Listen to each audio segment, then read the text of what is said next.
Human civilization has always been defined by the tools it creates. From the simplest stone implements to intricate machines, tools have allowed humans to extend their abilities beyond natural limits. They are not merely objects. They are extensions of our intelligence, our creativity, and our ambition. When early humans first shaped stones to cut, scrape, or hunt, they unknowingly laid the foundation for everything that would follow. Each innovation, each refinement, pushed the boundaries of survival, comfort, and understanding, ultimately shaping societies, economies, and the course of history itself. The familiar narrative presents a steady, almost linear progression. Primitive tools evolve into advanced instruments, culminating in the technological marvels of the modern era. Yet, as we delve deeper into history, anomalies appear, artifacts and implements that defy our understanding and suggest a far more complex story. The conventional timeline of tool-making begins with the Paleolithic era, around 6 million years ago. Early hominins learned to strike stones to create sharp edges, enabling them to cut meat, carve wood, or shape other materials. These basic tools gradually evolved, showing increasing sophistication with the emergence of the Acheulean hand axe roughly 8 million years ago. Archaeologists have long celebrated these milestones as evidence of human ingenuity. They illustrate the slow and steady march of technological advancement. Yet scattered across archaeological sites around the world are objects that do not fit neatly into this linear story. Some are extraordinarily precise, made from materials and with methods that challenge our assumptions about ancient knowledge. These anomalies raise unsettling questions. Were our ancestors more advanced than we give them credit for, or is there a hidden history that mainstream scholarship has overlooked? Consider the countless tools preserved in museums, carefully cataloged and displayed to show evolutionary progress. Their surfaces tell stories. A notch here, a polished edge there, a mark left by repeated use. Each detail reflects deliberate choices and learned skills. For most historians, these artifacts are milestones, proof of human adaptation and ingenuity. However, certain tools seem to transcend the capabilities of their supposed creators.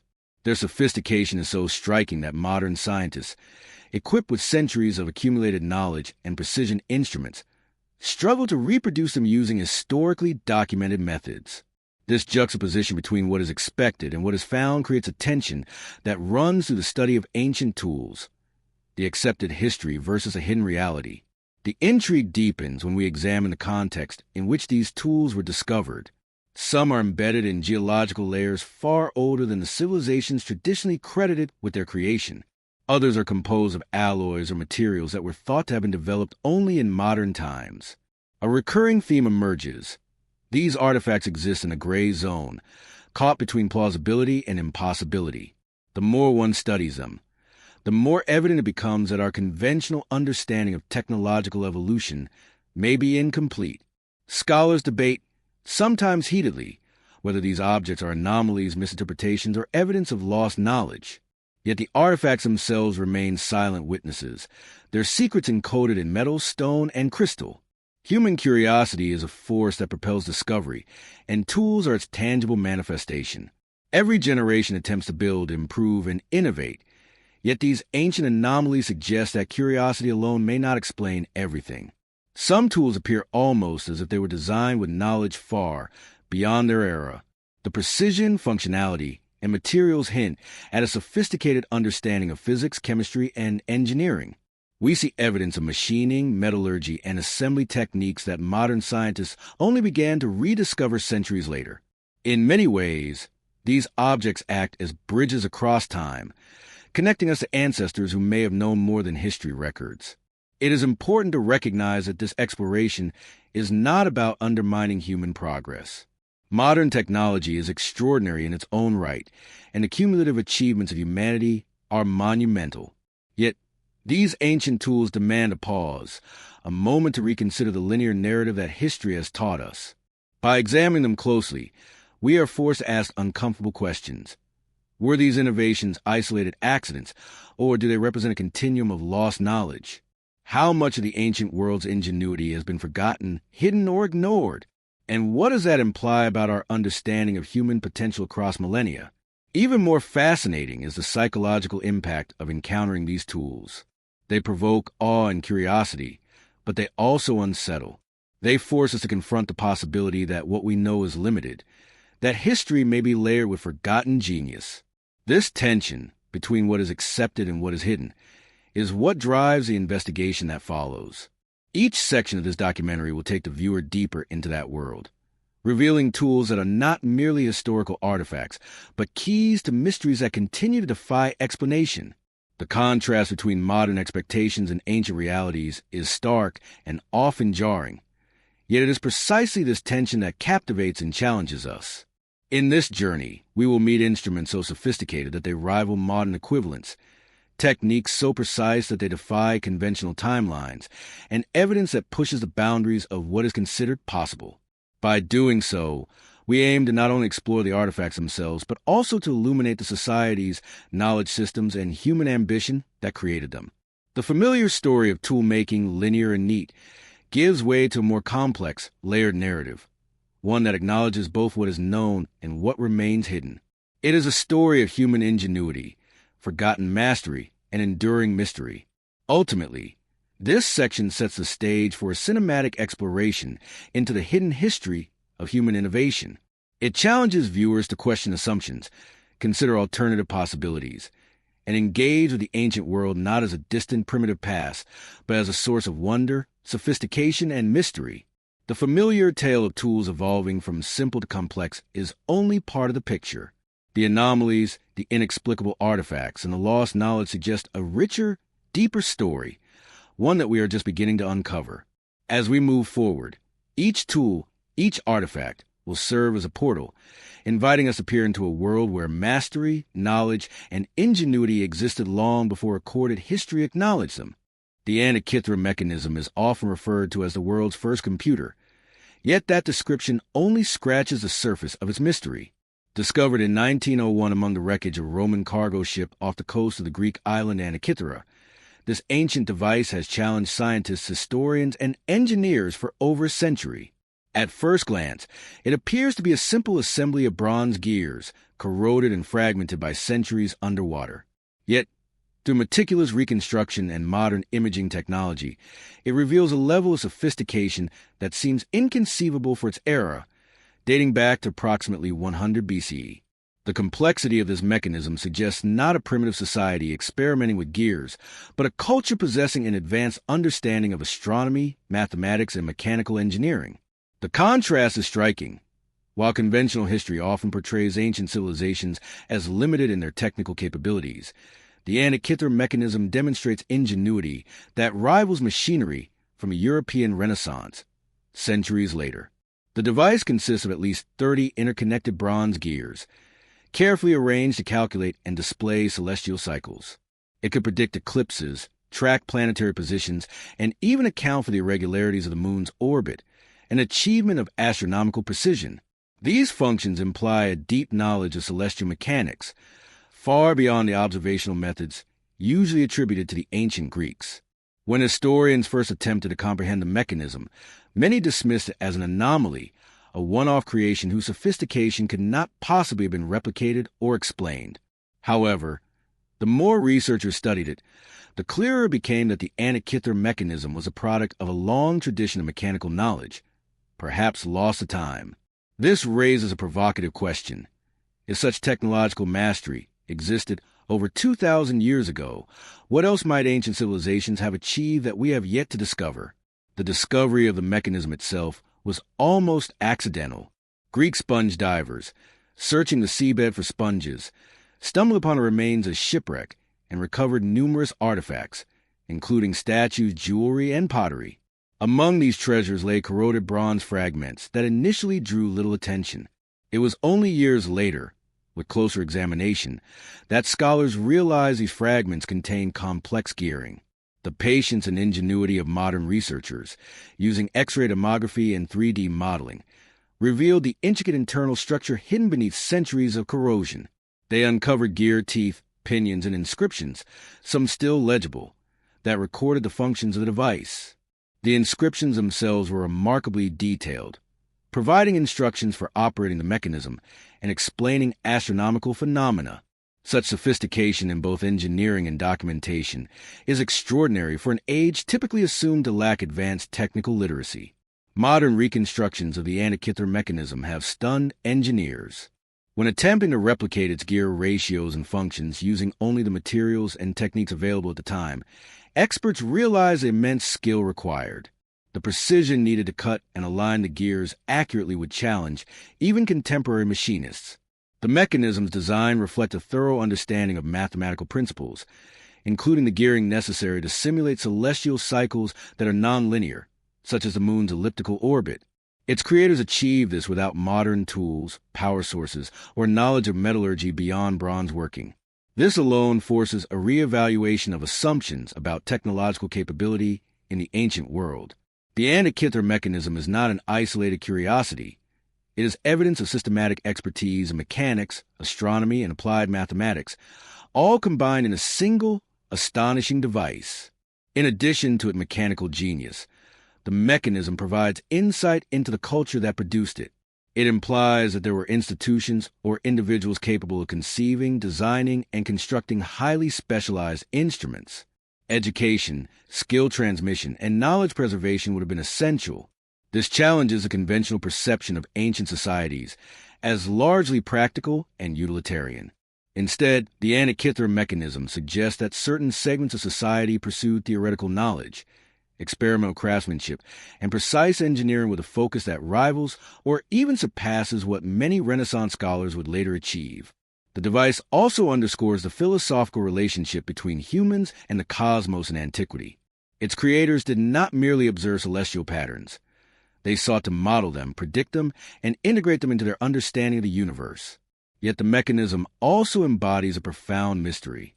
No other device of comparable complexity has been found from the same period, and references to similar instruments are scarce in surviving texts. This absence raises questions about how widespread such technology might have been and why it seemingly vanished. Some scholars speculate that the knowledge required to build the mechanism was transmitted orally or through apprenticeships, leaving little trace for modern historians. Others suggest that catastrophic events, cultural shifts, or political turmoil may have led to the loss of this advanced craftsmanship. Regardless of the reason, the Antikythera mechanism exists as a silent testament to a forgotten lineage of scientific achievement, challenging our assumptions about the limitations of ancient ingenuity. The implications extend beyond history and archaeology. For engineers, the mechanism is a source of inspiration and perplexity, showing that elegant solutions can be achieved with simple materials if applied with intelligence and precision. For astronomers, it is evidence that accurate modeling of celestial phenomena has been attempted and accomplished for millennia, not just in modern times. For the curious observer, it evokes wonder and humility, a recognition that our ancestors, often perceived as primitive, could conceive, calculate, and craft instruments that continue to baffle us. This tension between the known and the hidden, the accepted narrative versus evidence of extraordinary capability, is central to understanding why the Antikythera mechanism captivates scientists and laypeople alike. Perhaps most striking is the human element. Whoever designed and built this device did so with care, insight, and a commitment to precision. The mechanism reflects curiosity, intellectual ambition, and a desire to bridge the gap between observation and prediction. It challenges the modern notion that technological progress is necessarily linear, reminding us that genius can arise at any point in history, sometimes leaving traces that survive millennia, waiting to be rediscovered. The Antikythera mechanism stands as a gateway to the ancient world, a tangible artifact that prompts us to reconsider the sophistication of past civilizations and the potential breadth of human knowledge lost over time. As we begin this journey into ancient tools that defy modern understanding, the Antikythera mechanism exemplifies the documentary's central theme, the coexistence of the familiar and the extraordinary. On the one hand, we recognize it as a tool, an artifact created for practical use. On the other, it challenges every assumption about the capabilities of its creators, offering a glimpse into a hidden reality of intellectual and mechanical achievement. The contrast between what we know and what we are only beginning to understand sets the stage for the exploration ahead. Each artifact we examine will reveal a similar tension, prompting questions, inspiring wonder, and challenging our perception of history. The mechanism is only the beginning, but it perfectly embodies the mystery, mastery, and hidden brilliance that will unfold throughout this journey into forgotten tools and lost knowledge. The Baghdad Battery is one of the most controversial and intriguing artifacts in the study of ancient technology. Discovered in the 1930s near Baghdad, Iraq, this object consists of a clay jar containing a copper cylinder and an iron rod, components that some researchers suggest could have functioned as a primitive galvanic cell. The concept is simple yet revolutionary. If the jar were filled with an acidic solution, such as vinegar or lemon juice, it could potentially generate a small electrical current. While mainstream historians are divided on its intended purpose, the possibility that an ancient civilization may have understood and even experimented with electricity challenges long-held assumptions about technological timelines. The Baghdad Battery, therefore, occupies a unique position at the intersection of history, archaeology, and the tantalizing suggestion of forgotten knowledge. Traditional history presents electricity as a discovery of the 18th century, with Benjamin Franklin, Alessandro Volta, and others laying the foundation for modern electrical science. Yet the Baghdad Battery predates these developments by nearly 2 millennia, implying that some form of electrical experimentation may have existed in antiquity. Scholars who support this theory point to the careful construction of the device. The copper cylinder was sealed with bitumen, isolating the iron rod from direct contact, a design consistent with creating a potential difference. Moreover, multiple examples of similar jars have been found in the region, suggesting that the concept may not have been an isolated experiment, but rather part of a broader understanding of electrochemical processes. If true, this revelation would significantly expand our understanding of ancient scientific knowledge. Skeptics, however, caution against overstating the evidence. Many argue that the jars were simply storage vessels for sacred scrolls or other materials, pointing to the lack of direct evidence of electrical use, such as wires or circuitry. Despite this, laboratory experiments have shown that when filled with an acidic solution, replicas of the Baghdad Battery can indeed produce a small current sufficient to electroplate objects within layers of metal. This has led some researchers to hypothesize that the jars could have been used for early forms of metal plating or even medicinal purposes, such as the treatment of pain or disease using mild electrical currents. The ambiguity itself fuels fascination, illustrating the gap between what we assume about the past and what the artifacts themselves suggest. The construction of the Baghdad Battery reflects a remarkable understanding of materials. The choice of copper and iron, combined with the insulating properties of bitumen, demonstrates awareness of the principles of conductivity and separation of charges. These choices were likely the result of careful experimentation and observation. The jar's design also emphasizes durability.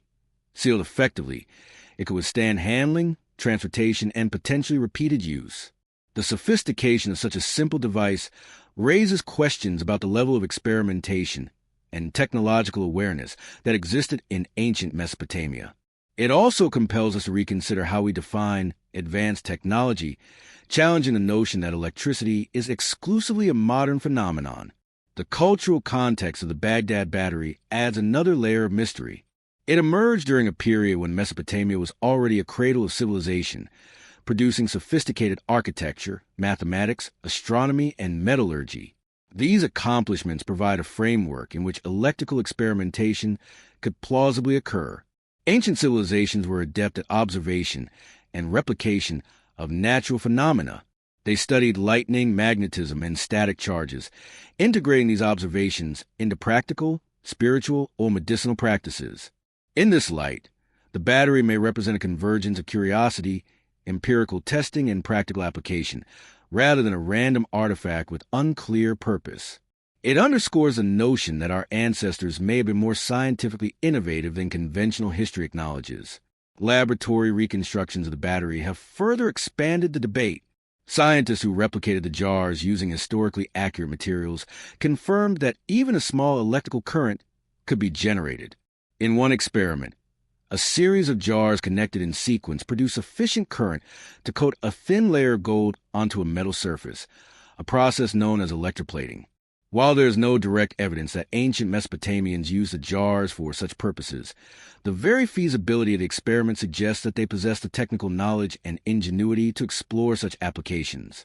The possibility that they achieved practical electrochemical effects centuries before the modern era challenges our assumptions about linear technological progress.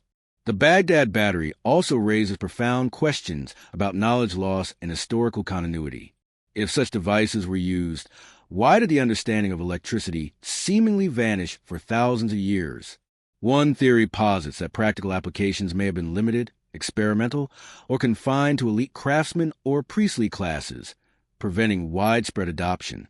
Another suggests that technological knowledge can be fragile, easily lost during periods of societal collapse, war, or cultural transition.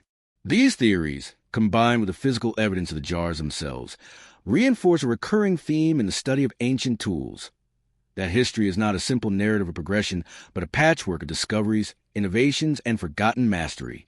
Beyond its technical implications, the Baghdad battery invites a deeper reflection on the human drive to understand and manipulate nature. It embodies curiosity, experimentation, and the ambition to harness unseen forces. The small size and unassuming appearance of the jars conceal their potential significance, reminding us that the most revolutionary discoveries are often hidden in plain sight. For modern viewers, the battery exemplifies a striking contrast: the sophistication of an ancient object juxtaposed against the timeline of modern scientific achievement. This contrast creates both fascination and a sense of disorientation, compelling us to question our assumptions about the trajectory of human knowledge. Intriguingly, similar artifacts have been found in other parts of the world, suggesting that electrochemical experimentation may not have been limited to Mesopotamia. Comparisons with ancient Chinese, Egyptian, and Indian objects indicate a broader pattern of curiosity and technical exploration that mainstream history has often overlooked. While the evidence remains circumstantial, the implication is that multiple civilizations may have independently discovered or experimented with electricity in some form long before it became a recognized scientific field.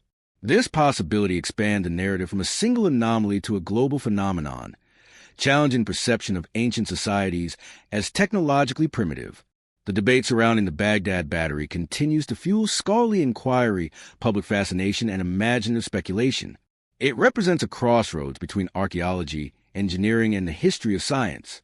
Some see it as a curiosity, a footnote in human innovation. Others view it as a clue to lost knowledge and forgotten ingenuity. Regardless of interpretation, it underscores a key theme: ancient civilizations may have achieved technological feats that modern observers are only beginning to appreciate.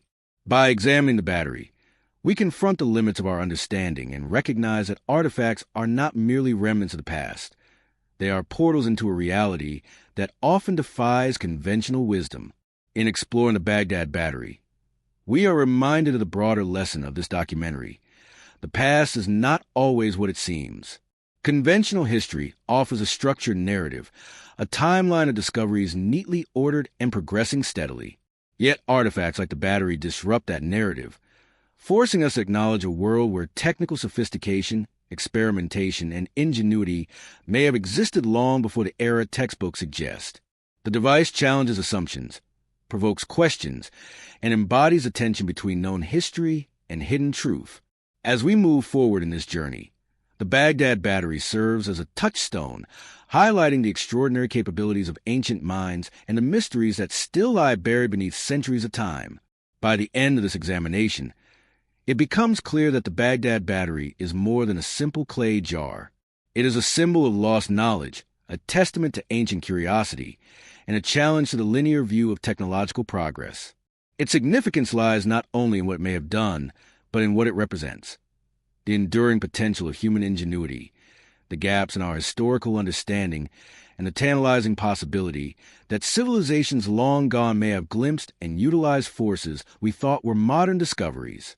In the shadow of this artifact, the documentary's journey into ancient tools that defy modern understanding gains momentum, inviting viewers to question everything they think they know about history, technology, and human achievement. The stone spheres of Costa Rica are among the most enigmatic artifacts ever discovered in the Americas. Scattered across the Dequas Delta and surrounding areas, these spheres range in size from a few centimeters to over 2 meters in diameter and can weigh several tons. What makes them remarkable is not just their size, but their astonishing precision. Many are almost perfectly spherical, a feat that challenges even modern engineering. Archaeologists estimate they were crafted by the Dequist culture between 600 and 1500 CE, yet no one has been able to fully explain how these people, using only pre-Columbian tools, achieved such uniformity. The spheres are an enduring testament to human skill and vision, yet they simultaneously provoke questions that conventional history struggles to answer. At first glance, the spheres seem deceptively simple, large stones shaped into spheres. Yet upon closer examination, their creation appears almost impossible without advanced tools or sophisticated techniques. Many of the spheres exhibit smooth surfaces and precise contours, with diameters consistent across multiple stones. Some of the larger spheres weigh upwards of 15 tons, yet there is no evidence of advanced machinery that could have facilitated their shaping, transport, or placement. Researchers have speculated that the creators may have used hammerstones, grinding techniques, and meticulous trial and error, but the consistency and perfection of some spheres suggests an intuitive understanding of geometry and physics that seems far ahead of its time. The spheres challenge the assumption that pre-Columbian cultures were limited in their technical capabilities. The placement of the spheres adds another layer of mystery. Many are arranged in lines, clusters, or alignments that appear purposeful rather than random. Some researchers have suggested that the arrangements may have had astronomical, ceremonial, or territorial significance. Observations indicate that certain clusters align with solstices or other celestial markers, hinting at a deeper understanding of astronomy and mathematics. The contrast is striking. While the tools available to these ancient artisans were rudimentary compared to modern machinery, their ability to manipulate massive stones with precision reflects ingenuity and planning on a scale that is difficult to fully grasp today. These patterns suggest intentionality, yet their exact purpose remains a matter of speculation.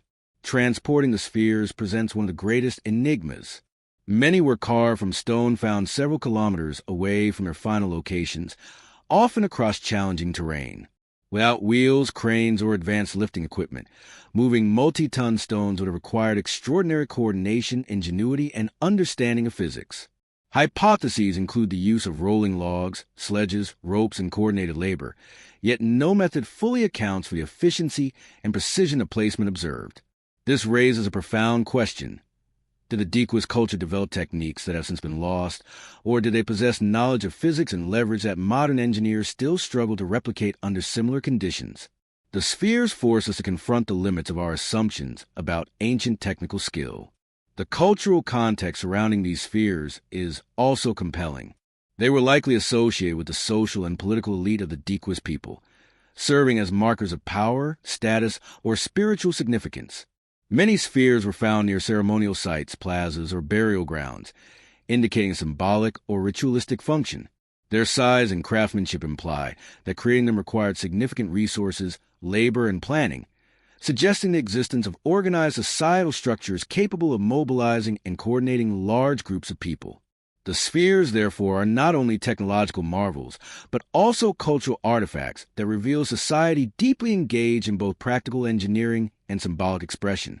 The sphere's precision is particularly fascinating when viewed through the lens of geometry. Some researchers have noted that the shapes are near-perfect spheres to within a fraction of a percent, which is extraordinary given the tools available. This implies an understanding of symmetry and proportion that challenges conventional narratives about pre-Columbian technical knowledge. Achieving such uniformity by hand, using stone and basic tools, would require meticulous observation, repeated measurements, and a sophisticated grasp of spatial reasoning. The contrast between the apparent simplicity of the materials and the complexity of the outcome underscores a central theme of this documentary. Ancient societies were capable of feats that seem impossible from a modern perspective. The spheres also evoke questions about knowledge transmission. Unlike written texts or detailed technical drawings, there is little direct evidence explaining the methods used to create them. This absence suggests that much of the knowledge may have been passed down orally or through hands-on apprenticeship, emphasizing experiential learning over documentation. Modern attempts to replicate the spheres have highlighted the challenges. Even with contemporary tools and understanding, achieving the same level of precision is difficult. This reinforces the idea that the creators possessed not just physical skill, but a deep, intuitive understanding of material properties, geometry, and mechanics. Tourists and scholars alike are struck by the sphere's visual impact. Their sheer size, smooth surfaces, and carefully arranged placements create an almost otherworldly impression. Standing before them, one feels a connection to the ancient artisans, yet also a profound sense of mystery. What compelled these people to invest so much effort into shaping and arranging these stones? Were they purely symbolic, practical, or part of a broader, lost understanding of science and cosmology? The spheres compel viewers to grapple with these questions, highlighting the tension between the known history of human societies and the hidden sophistication evident in their creations. The conservation and study of these spheres also tell a story of modern discovery and preservation. Many were relocated, damaged, or removed during the 20th century, yet ongoing archaeological work continues to reveal new insights. Researchers employ techniques ranging from photogrammetry to geophysical surveys to map the spheres and understand their spatial relationships. Even with advanced technology, mysteries persist. How were the largest stones moved? Why were certain alignments chosen? What was the precise purpose of the spheres in the daily and spiritual lives of the Dequas people? Each investigation deepens our appreciation for craftsmanship involved and heightens the sense of wonder surrounding these artifacts. In contemplating the stone spheres, it becomes clear that they are more than just archaeological curiosities. They are symbols of a human drive to create, to organize, and to impose order upon the natural world. They demonstrate that even without modern tools, ancient civilizations could achieve extraordinary feats of precision and planning. The spheres remind us that technology is not only a product of materials, but also of knowledge, skill, and vision. They exemplify the central theme of this documentary, that ancient tools and constructions often surpass our expectations, suggesting a hidden depth of understanding that modern observers are only beginning to appreciate. Ultimately, the stone spheres of Costa Rica challenge the boundaries of what we consider possible in pre-Columbian societies. They illustrate a combination of artistic vision, scientific intuition, and technical skill that seems almost alien in its sophistication. They force a reconsideration of assumptions about technological evolution, societal organization, and human capability. Standing in the shadow of these perfectly crafted stones, one is reminded that history is not always linear, and mastery is not always recorded. The spheres are silent witnesses to ingenuity that transcends time, inviting viewers to explore the mysteries, techniques, and lost knowledge that underpin the ancient world. In their enigmatic perfection lies a challenge to our understanding, compelling us to look beyond conventional history and imagine a past filled with possibilities that remain largely hidden from view. Damascus steel has long captured the imagination of historians, metallurgists, and collectors alike. Renowned for its remarkable strength, flexibility, and the distinctive flowing patterns on its surface, this legendary material has been surrounded by both myth and fascination for centuries. Originating in the Near East, particularly in the regions of Syria and India, Damascus steel blades were prized not only as weapons, but as symbols of craftsmanship, power, and technological mastery. What makes these blades extraordinary is that their production methods, developed more than 1,000 years ago, remain partially lost to history. Despite extensive modern metallurgical knowledge and laboratory analysis, reproducing true Damascus steel with the same quality as the originals continues to challenge even the most skilled contemporary blacksmiths. The contrast is striking. A civilization centuries removed from modern industry produced steel that often outperforms many contemporary alloys. Historical accounts describe Damascus steel swords as possessing incredible sharpness and resilience. They could slice through armor and retain their edge after repeated use, features that astonish warriors and craftsmen alike. The surface of these blades exhibits unique patterns, wavy, watery lines sometimes described as flowing water or ladder-like structures, which are not merely decorative but are a manifestation of the steel's microstructure. Modern metallurgists have identified the presence of carbon nanotube-like structures within some authentic specimens, which contribute to their remarkable strength and flexibility. The creation of such microstructures in a controlled and consistent manner, without modern equipment, underscores the advanced understanding of material properties that ancient blacksmiths possessed. This mastery of metallurgy predates modern material science by centuries, challenging assumptions about the technological capabilities of medieval societies. The production of Damascus steel began with wood steel ingots from India, a high-carbon steel known for its hardness. These ingots were then forged and folded repeatedly by skilled artisans in Syria, producing a blade with a distinctive patterned surface. The forging process required precise control of temperature, hammering, and cooling, which were achieved through empirical knowledge rather than scientific instrumentation. Artisans likely developed an intuitive understanding of phase transitions, carbon distribution, and thermal cycling, creating blades that could absorb and dissipate stress without breaking. The process combined artistic skill with technical expertise, illustrating that metallurgy was not merely a craft but a sophisticated form of applied science. The disappearance of this knowledge raises profound questions about the transmission technology, the fragility of expertise, and the loss of centuries of accumulated mastery. Legends surrounding Damascus steel often blur the lines between reality and myth. Historical texts attribute near-magical qualities to these blades, claiming they could cut through stone or slice a falling hair in midair. While these accounts are undoubtedly embellished, they reflect contemporary recognition of the material's extraordinary properties. European knights and Middle Eastern warriors alike sought Damascus blades, driving trade and innovation. Merchants transported with steel and finished Damascus swords across continents, facilitating cultural and technological exchange. Yet even with widespread trade, the precise methods of forging Damascus steel remain closely guarded secrets, passed down orally among select families of craftsmen. This secrecy contributed to the eventual disappearance of the original techniques, leaving modern science to reconstruct the process centuries later from limited evidence. Laboratory analysis of surviving Damascus steel blades has provided remarkable insights. Using electron microscopy and spectroscopy, researchers have identified unique carbides, aligned patterns of carbon distribution, and structural features that contribute to the blade's legendary properties. These findings reveal that ancient artisans achieved what modern metallurgy considers advanced: controlled carbon precipitation, optimized grain structure, and a balance of hardness and flexibility. Yet attempts to replicate these results using modern furnaces and alloys often fall short, highlighting the combination of empirical experimentation, intuition, and meticulous craftsmanship that ancient smiths relied upon. The contrast between the sophistication of Damascus steel and the presumed technological limitations of its era continues to inspire both awe and scientific inquiry. The cultural significance of Damascus steel extends beyond its technical attributes. Blades are often engraved, adorned, or inlaid with precious metals, reflecting social status, wealth, and spiritual beliefs. They were more than weapons. They were symbols of power and identity, embodying the skill of the smith and the prestige of the owner. In many ways, Damascus steel represents a convergence of art, science, and culture. The patterns on the blades, while functional, also conveyed aesthetic and symbolic meaning, demonstrating that ancient artisans understood the interplay between utility and beauty. This holistic approach to technology, where functionality, material science, and artistry are intertwined, underscores a level of sophistication often overlooked in historical accounts.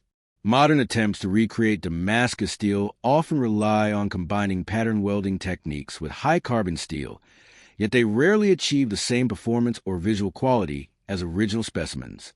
This has led to ongoing debate about whether true Damascus steel, as produced historically, can ever be faithfully reproduced.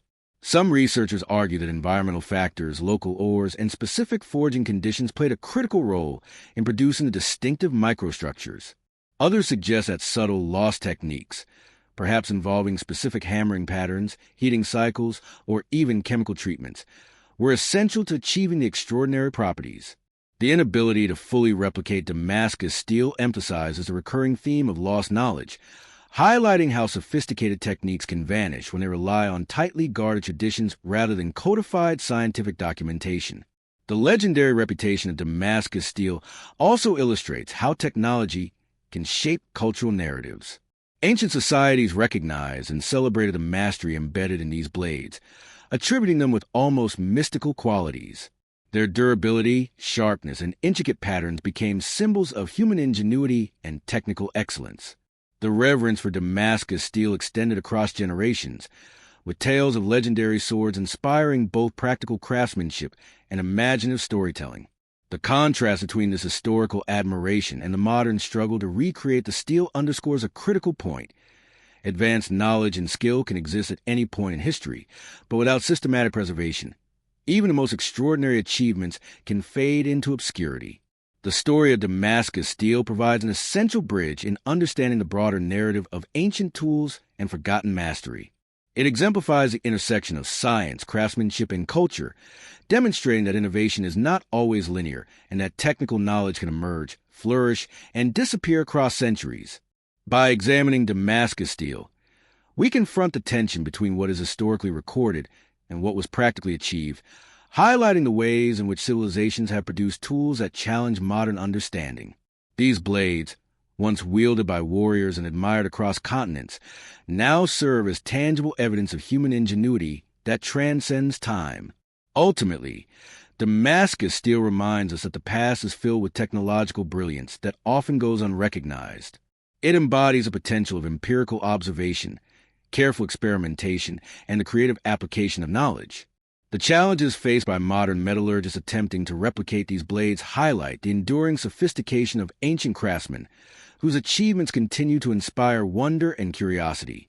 In the context of this documentary, Damascus steel exemplifies a central theme: that tools and technologies from the past can defy modern expectations, revealing hidden depths of understanding, skill, and artistry.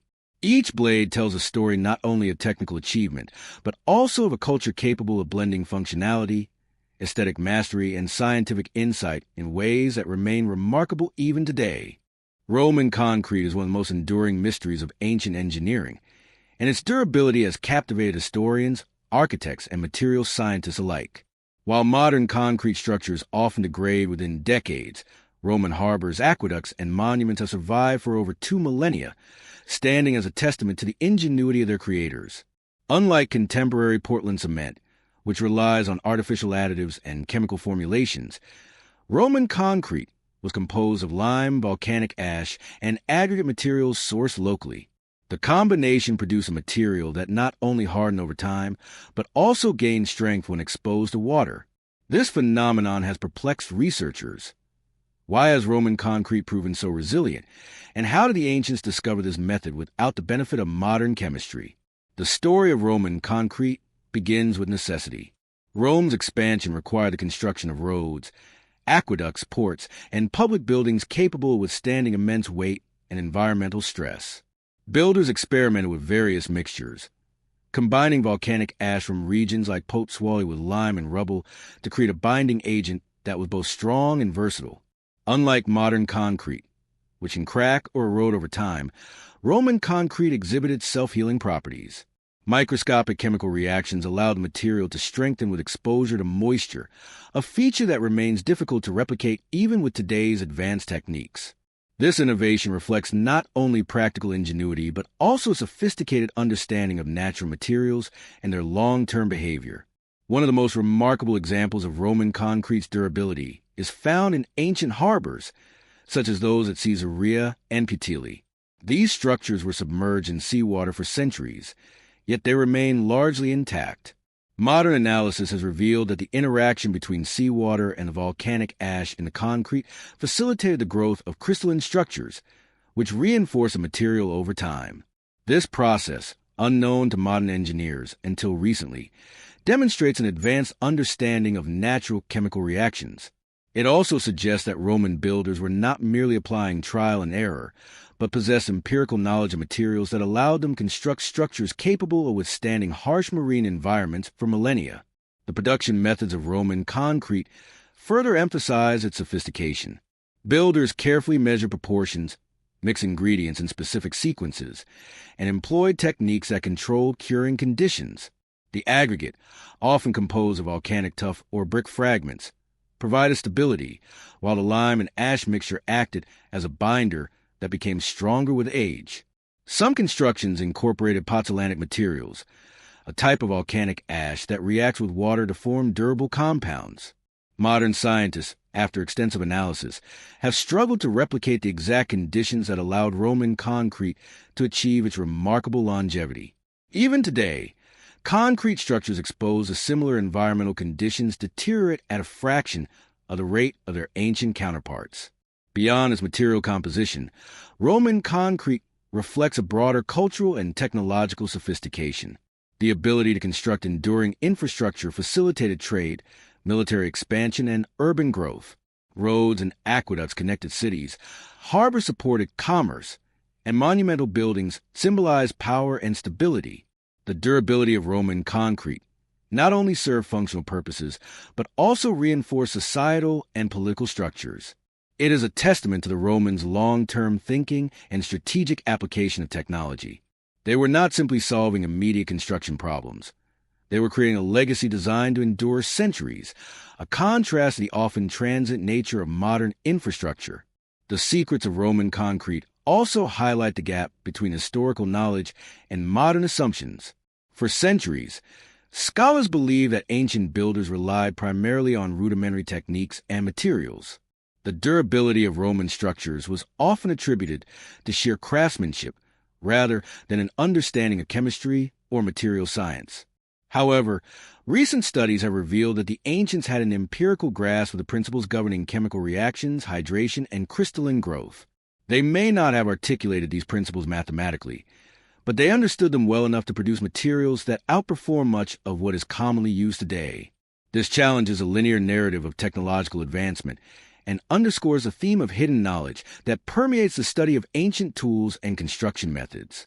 Interestingly, Roman concrete was not uniform in composition. Builders tailored mixtures for specific purposes, creating variations optimized for different structures or environmental conditions. Concrete used in seawater differed from that used in roads or monumental architecture. This adaptability reflects an advanced experimental approach to engineering, a combination of observation, testing, and iterative refinement. It also implies that the Romans understood the relationship between materials, environmental stressors, and structural performance, a level of sophistication that many historians underestimate. The versatility of Roman concrete illustrates that technology in the ancient world was dynamic, responsive, and highly functional, rather than static or simplistic. Modern efforts to understand Roman concrete have involved collaboration between archaeologists, chemists, and engineers. Using techniques such as X-ray diffraction, scanning electron microscopy, and chemical analysis, researchers have uncovered the microstructures that confer durability. They discovered that the volcanic ash reacts with lime in a way that produces long-lasting mineral formations, which continuously reinforce the concrete over time. These insights have prompted a reevaluation of construction practices and inspired attempts to develop more sustainable, resilient concrete using similar principles. The fact that a civilization over 2,000 years ago achieved results that modern science is only now beginning to fully comprehend underscores the ingenuity of ancient engineering. Roman concrete also serves as a symbol of the interplay between knowledge, culture, and practical application. It was not created in isolation.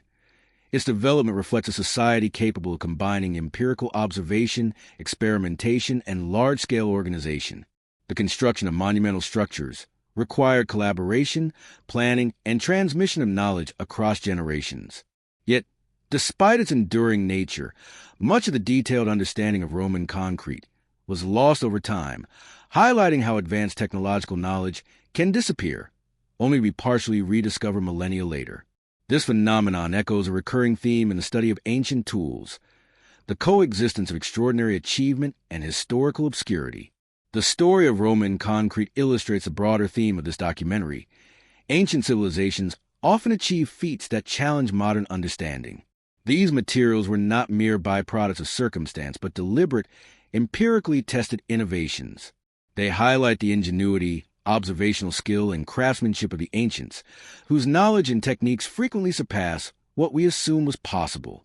The contrast between contemporary construction materials, which often fail within decades, and structures built using Roman concrete, which endure for centuries, exemplifies the disconnect between perceived technological progress and actual historical accomplishment. Ultimately, Roman concrete represents more than just a building material. It is a testament to human curiosity, experimentation, and practical intelligence. It challenges our assumptions about the past, forcing us to consider the possibility that ancient societies possess levels of technical understanding that we are only beginning to grasp.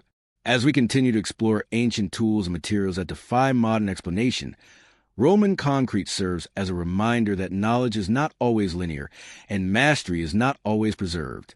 Its enduring legacy invites both admiration and inquiry, demonstrating that the ingenuity of the past continues to shape our understanding of human potential. The construction of the pyramids of Egypt, particularly the Great Pyramid of Giza, stands as one of the most enduring and enigmatic achievements of the ancient world.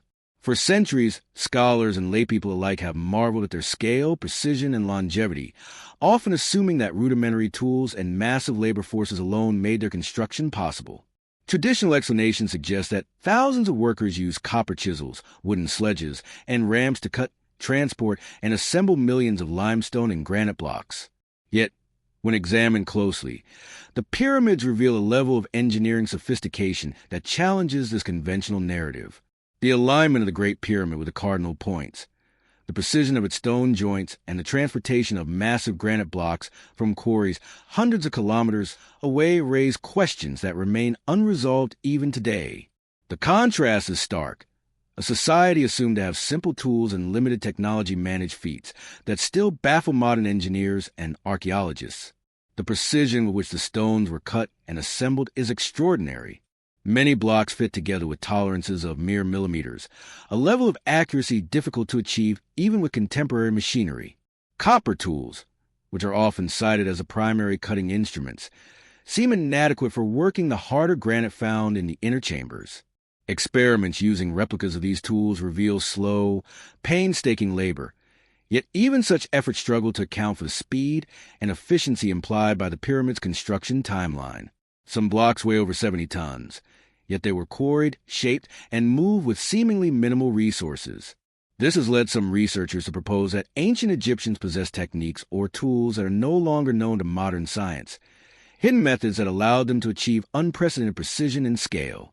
One of the most puzzling aspects of pyramid construction is transportation. Many granite blocks originated from Aswan, over 800 kilometers away, and moving these massive stones without wheels or modern lifting equipment would have required ingenuity of the highest order. Historical records suggest the use of sledges, ramps, and lubricated pathways, yet debates continue over the exact methods. Recent discoveries, including ancient reliefs depicting workers transporting statues on sledges and wetting the sand to reduce friction, provide partial insight. Yet even with these strategies, the combination of weight, distance, and precision placement seems almost impossible to achieve with the tools traditionally assumed to be available. This gap between expectation and evidence highlights a recurring theme in the study of ancient tools: the apparent simplicity of the artifact versus the sophistication of the knowledge required to create it. The alignment of the Great Pyramid also reflects a mastery of astronomy and geometry. Its sides are nearly perfectly oriented to the cardinal directions, with deviations of only a few arc minutes. Achieving such accuracy implies careful observation of celestial bodies, advanced measurement techniques, and possibly even sophisticated surveying tools. Scholars debate whether ancient Egyptians used simple sighting instruments, water levels, or other devices that have not survived to record this knowledge. Regardless of the method, the result demonstrates an understanding of both mathematics and astronomy that complements the monumental physical achievements. The contrast between the expected technological limitations of the period and the precise execution observed in the pyramids continues to intrigue and challenge researchers. Inside the pyramids, the precision becomes even more striking. The king's chamber, constructed from massive granite blocks, exhibits joints so tight that not even a razor blade can fit between them. The corbelled ceilings, designed to distribute weight and prevent collapse, reflect a deep understanding of structural mechanics. Such features suggest that ancient builders had empirical knowledge of load-bearing, stress distribution, and material properties, concepts that would not be formally documented for thousands of years. The combination of architectural design, material selection, and construction methodology indicates that the pyramids were not mere monuments, but carefully engineered structures, blending artistry, science, and practical ingenuity. The tools traditionally associated with pyramid construction are themselves enigmatic. Copper chisels, saws, and wooden mallets leave marks consistent with working soft limestone, yet granite and diorite, used in critical areas, require hardness far beyond what copper can efficiently handle. Some researchers suggest the use of abrasives, such as sand and powdered stone, to cut through harder rock, combined with labor-intensive techniques involving repeated hammering and grinding. Others have proposed more controversial ideas, including the use of unknown or lost technologies capable of shaping massive stones with ease. While speculative, these theories underscore the central tension. The evidence suggests levels of skill, precision, and engineering that exceed what conventional tools alone could achieve. Another area of fascination is the potential knowledge of sound and vibration. Some researchers hypothesize that ancient builders may have understood how to manipulate resonance to aid in lifting or positioning heavy stones. Experiments with sound frequencies affecting stone movement are preliminary but provocative, suggesting that empirical observations of physics could have been applied in ways that modern historians have overlooked. Whether this theory is accurate or not, it illustrates the broader point. The methods of the ancients may have included knowledge now lost to time, techniques that blend intuition, observation, and practical experimentation in ways that remain mysterious to modern scholars. The logistics of labor also defy easy explanation. Estimates suggest that tens of thousands of workers were involved in construction of the Great Pyramid. Coordinating such a workforce would have required sophisticated management, planning, and resource allocation. Ancient records indicate the existence of organized labor camps, supply chains for food and materials, and systems for maintaining worker health and productivity. This social and administrative sophistication complements the technical skill evident in construction, reinforcing the notion that the pyramids were not built haphazardly, but were the product of meticulous planning and execution. The combination of social organization, engineering skill, and precise craftsmanship illustrates a civilization operating at a level of complexity often underestimated in conventional historical narratives. Furthermore, the symbolic and spiritual significance of the pyramids cannot be ignored. They were not merely functional structures, but monuments aligned with religious, cosmological, and political beliefs. The layout of the pyramids, their orientation with celestial bodies, and the inclusion of intricate internal chambers all point to a civilization deeply engaged with both practical engineering and metaphysical considerations. The tools and techniques employed were thus applied in service of a broader vision, reflecting the integration of science, art, and spirituality, a holistic approach to creation rarely acknowledged in modern discussions of ancient technology. The mystery of pyramid construction continues to inspire debate and research. Modern engineers have attempted to replicate aspects of the building process, using both traditional and contemporary techniques. While partial successes are possible, no experiment has fully captured the efficiency, precision, and scale achieved by the original builders. The enduring mystery fuels fascination, inviting both scholarly investigation and public imagination. It also exemplifies the documentary's central theme, the coexistence of visible achievement and hidden knowledge, the known and the unknown, in the world of ancient tools and technology. In contemplating the pyramids, one is struck by the sheer audacity of the achievement. These structures were conceived, planned, and executed in an era long before modern engineering, yet they endure as monuments to human ambition and ingenuity. The precision, scale, and sophistication challenge our assumptions about what was possible in ancient societies. They compel us to reconsider the timeline of technological development, the nature of lost knowledge, and the capacity of humans to manipulate their environment in ways that remain awe-inspiring today. The pyramids stand not only as tombs, but as enduring symbols of hidden mastery, bridging the past and present in a way few other structures can. Ultimately, the Great Pyramid and its counterparts in Egypt represent more than monumental architecture. They encapsulate a civilization's ability to integrate empirical observation, material science, organizational strategy, and spiritual vision into a singular, enduring achievement. The tools, techniques, and methods employed, many of which remain elusive, highlight the sophistication of human ingenuity in a period often underestimated. In the context of this documentary, the pyramids exemplify the profound contrast between known history and hidden truth, illustrating that ancient civilizations possess levels of skill, knowledge, and creativity that continue to defy modern understanding. The story of these monuments challenges viewers to imagine a world where technological mastery, artistic vision, and spiritual insight coexisted, producing tools and structures that transcend time. The Nazca Lines of Peru are among the most enigmatic and visually striking creations of the ancient world. Stretching across hundreds of square kilometers in the Nazca Desert, These enormous geoglyphs depict animals, geometric patterns, and abstract shapes that are visible only from the air.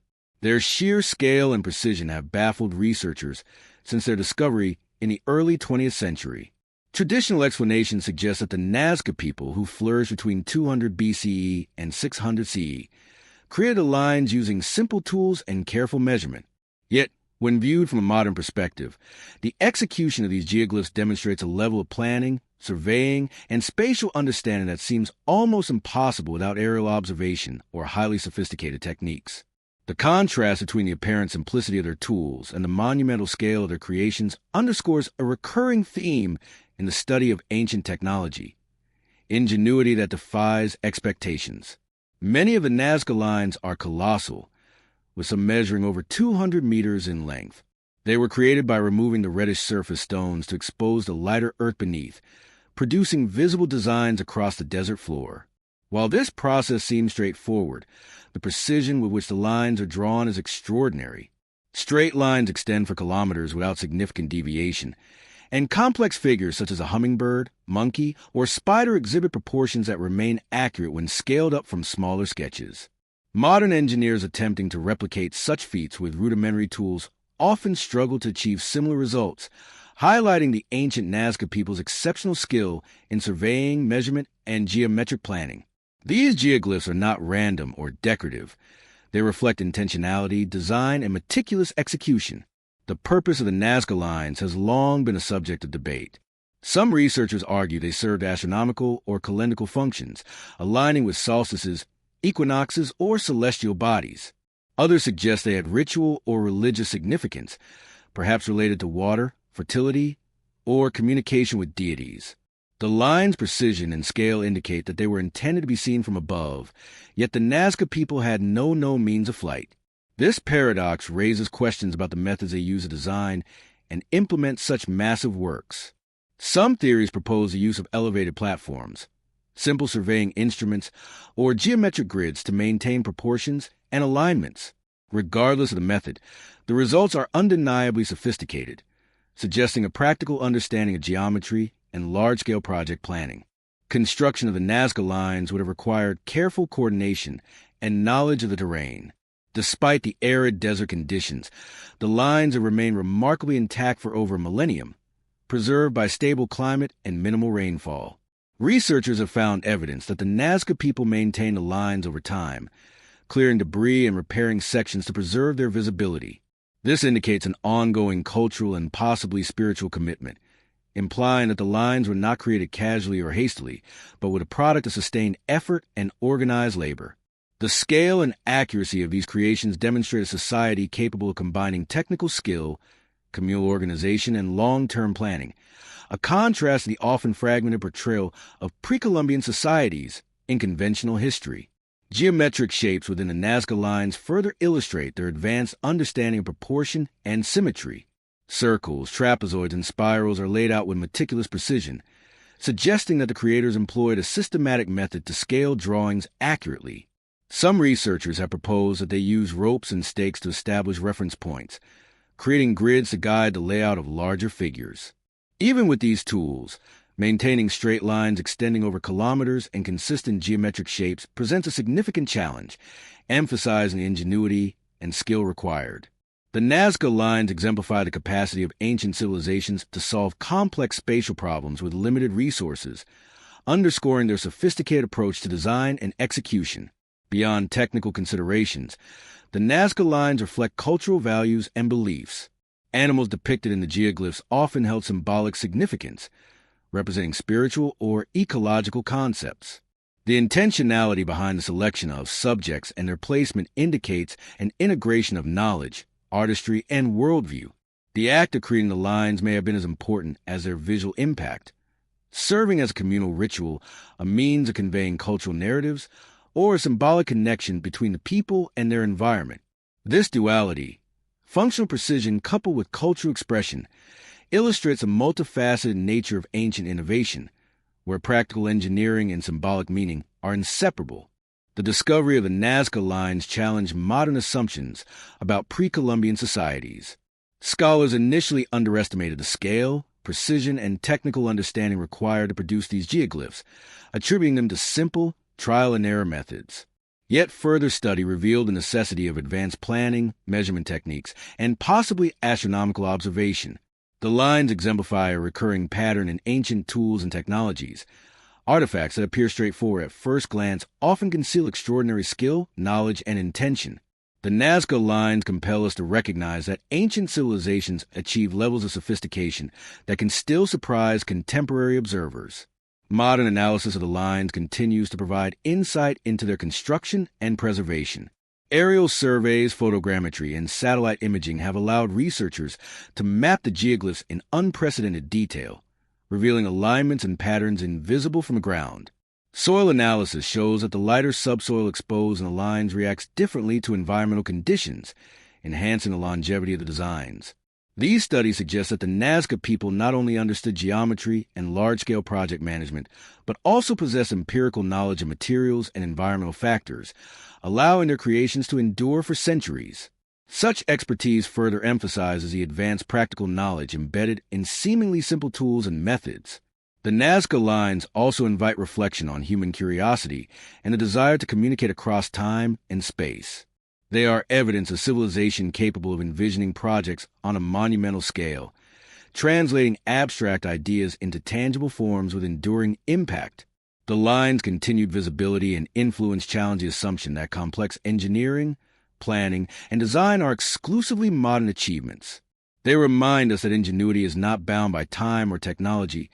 Human creativity has long transcended the limitations of available tools, leaving behind artifacts that continue to inspire wonder and investigation.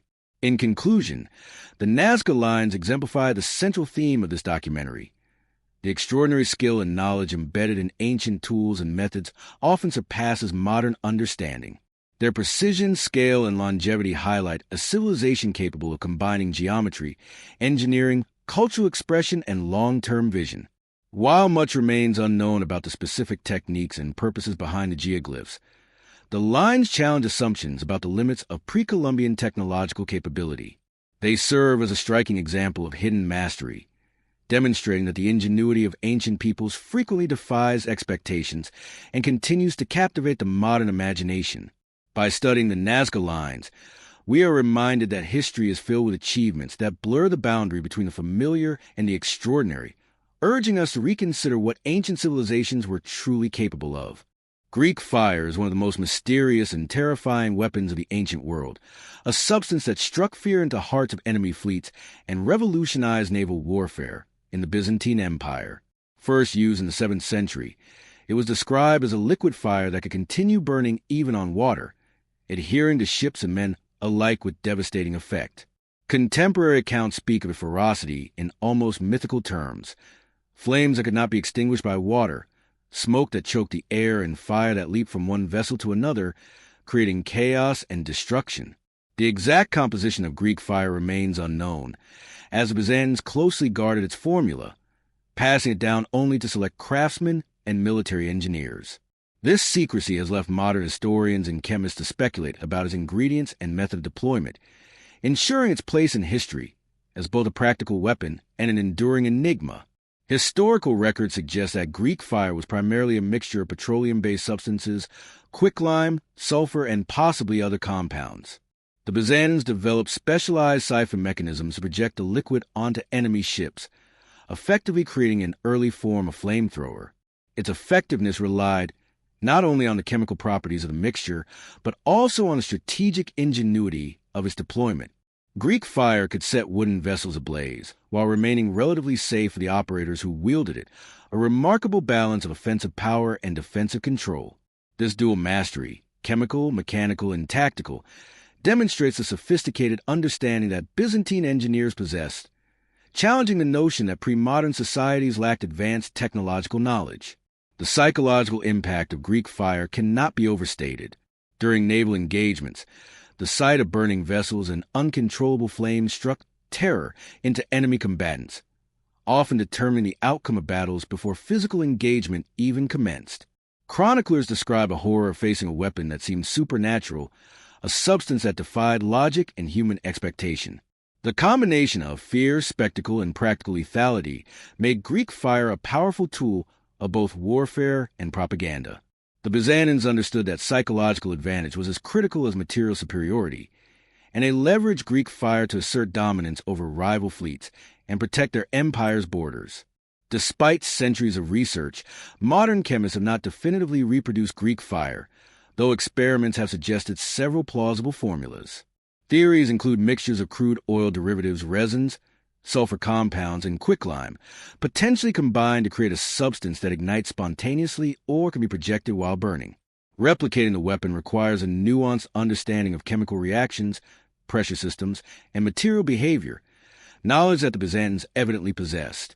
The mystery lies not merely in the ingredients, but in the precise ratios, preparation, and deployment methods that enable Greek fire to function safely and effectively. This enduring enigma reinforces the broader theme of hidden mastery in ancient technology. Greek fire also reflects an advanced integration of science and engineering. The siphons and tubes used to launch the substance were carefully designed to withstand corrosive materials and high pressure. Shipbuilders and military engineers collaborated to ensure that the vessels could safely carry and deploy the weapon, demonstrating a comprehensive approach to problem-solving that combined chemistry, mechanics, and logistics. This integration highlights that Greek fire was not a simple chemical experiment, but a sophisticated system of innovation, design, and execution, reflecting the Byzantine Empire's capacity for complex technological development. The secrecy surrounding Greek fire contributed significantly to its mystique. The formula was a closely guarded state secret, transmitted orally to trusted engineers, and often destroyed upon their death. This secrecy ensured that even if enemy forces captured vessels or encountered the weapon, they could not reverse engineer it effectively. The deliberate control over knowledge parallels other examples of lost technology, emphasizing that mastery alone is insufficient without mechanisms for preservation and transmission. Greek fire's continued elusiveness exemplifies how technological understanding can be both transformative and ephemeral, leaving future generations to marvel at the ingenuity of their predecessors while grappling with the limitations of historical evidence. The deployment of Greek fire in naval battles showcases not only technical mastery, but also tactical brilliance. Byzantine commanders leveraged the weapon's unique properties to compensate for numerical inferiority, exploiting its fear-inducing capabilities and destructive potential to gain decisive advantage. The use of Greek fire required precise timing, coordination, and understanding of environmental factors such as wind, tides, and vessel positioning. The fact that such sophisticated operational planning accompanied the chemical innovation demonstrates that the Byzantines approached warfare holistically, blending science, engineering, and strategy in ways that remain instructive for modern military historians and technologists alike. Greek fire also highlights the interplay between innovation and empire. The Byzantines faced persistent threats from rival powers, including Arab fleets, and the creation of such a weapon reflects a society capable of responding creatively to existential challenges. Its development illustrates the capacity of ancient civilizations to integrate multiple fields of knowledge, chemistry, engineering, naval architecture, and tactics into a singular, effective tool. The weapon's impact extended beyond immediate military outcomes, reinforcing political authority, inspiring loyalty, and creating a sense of invincibility among Byzantine subjects. This combination of utility, psychological power, and symbolic significance underscores the sophisticated approach to problem-solving that characterized the era. The enduring mystery of Greek fire continues to captivate scholars and enthusiasts. Efforts to reconstruct the weapon reveal both the ingenuity and limitations of modern understanding. Despite centuries of chemical and historical analysis, the precise methods remain elusive, underscoring the sophistication of Byzantine expertise. This ambiguity, far from diminishing its significance, enhances the allure of Greek fire, positioning it as a quintessential example of ancient technological mastery that defies modern replication.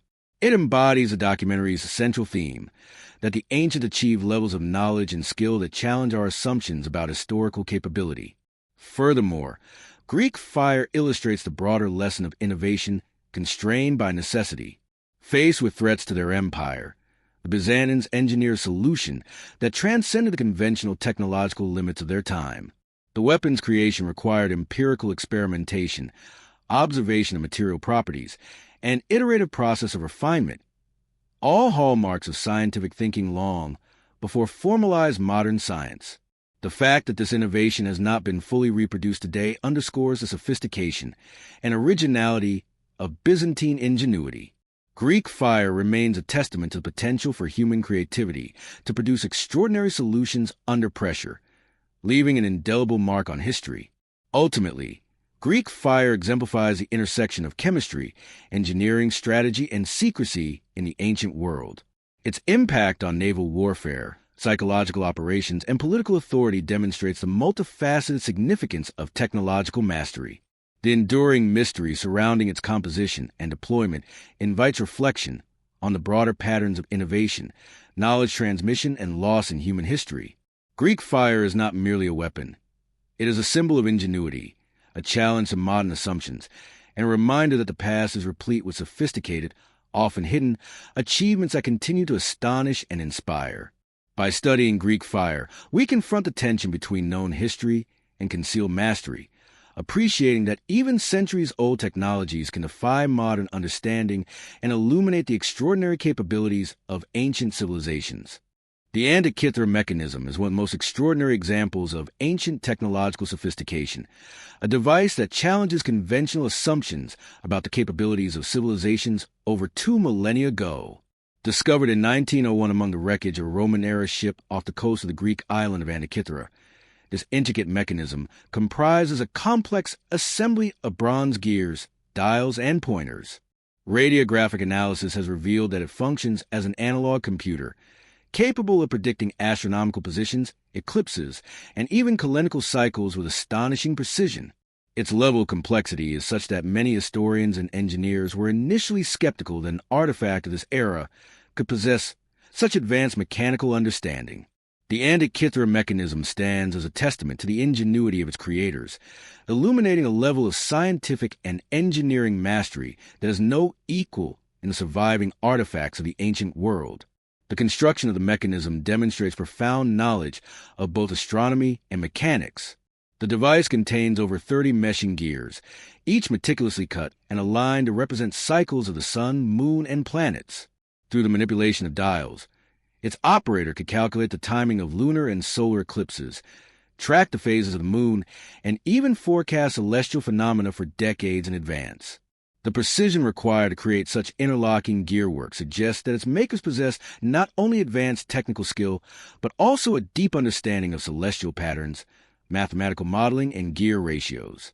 It is a rare convergence of theoretical knowledge and practical craftsmanship, exemplifying the ability of ancient engineers to transform abstract concepts into tangible, functional tools. What makes the Antikythera mechanism even more remarkable is the scale of its sophistication relative to its time. Comparable mechanical devices were not known to exist until well over a millennium later, during the European Renaissance. The mechanism reveals a level of miniaturization, precision engineering, and knowledge of planetary motion that modern historians had assumed was impossible in antiquity. The alignment of gears, the calibration of dials, and the intricate labeling all indicate an empirical understanding of mechanics and astronomy far ahead of its era. It challenges a linear narrative of technological progression, highlighting that advanced knowledge has appeared, vanished, and occasionally resurfaced throughout human history. The discovery context of the Antikythera mechanism adds to its intrigue.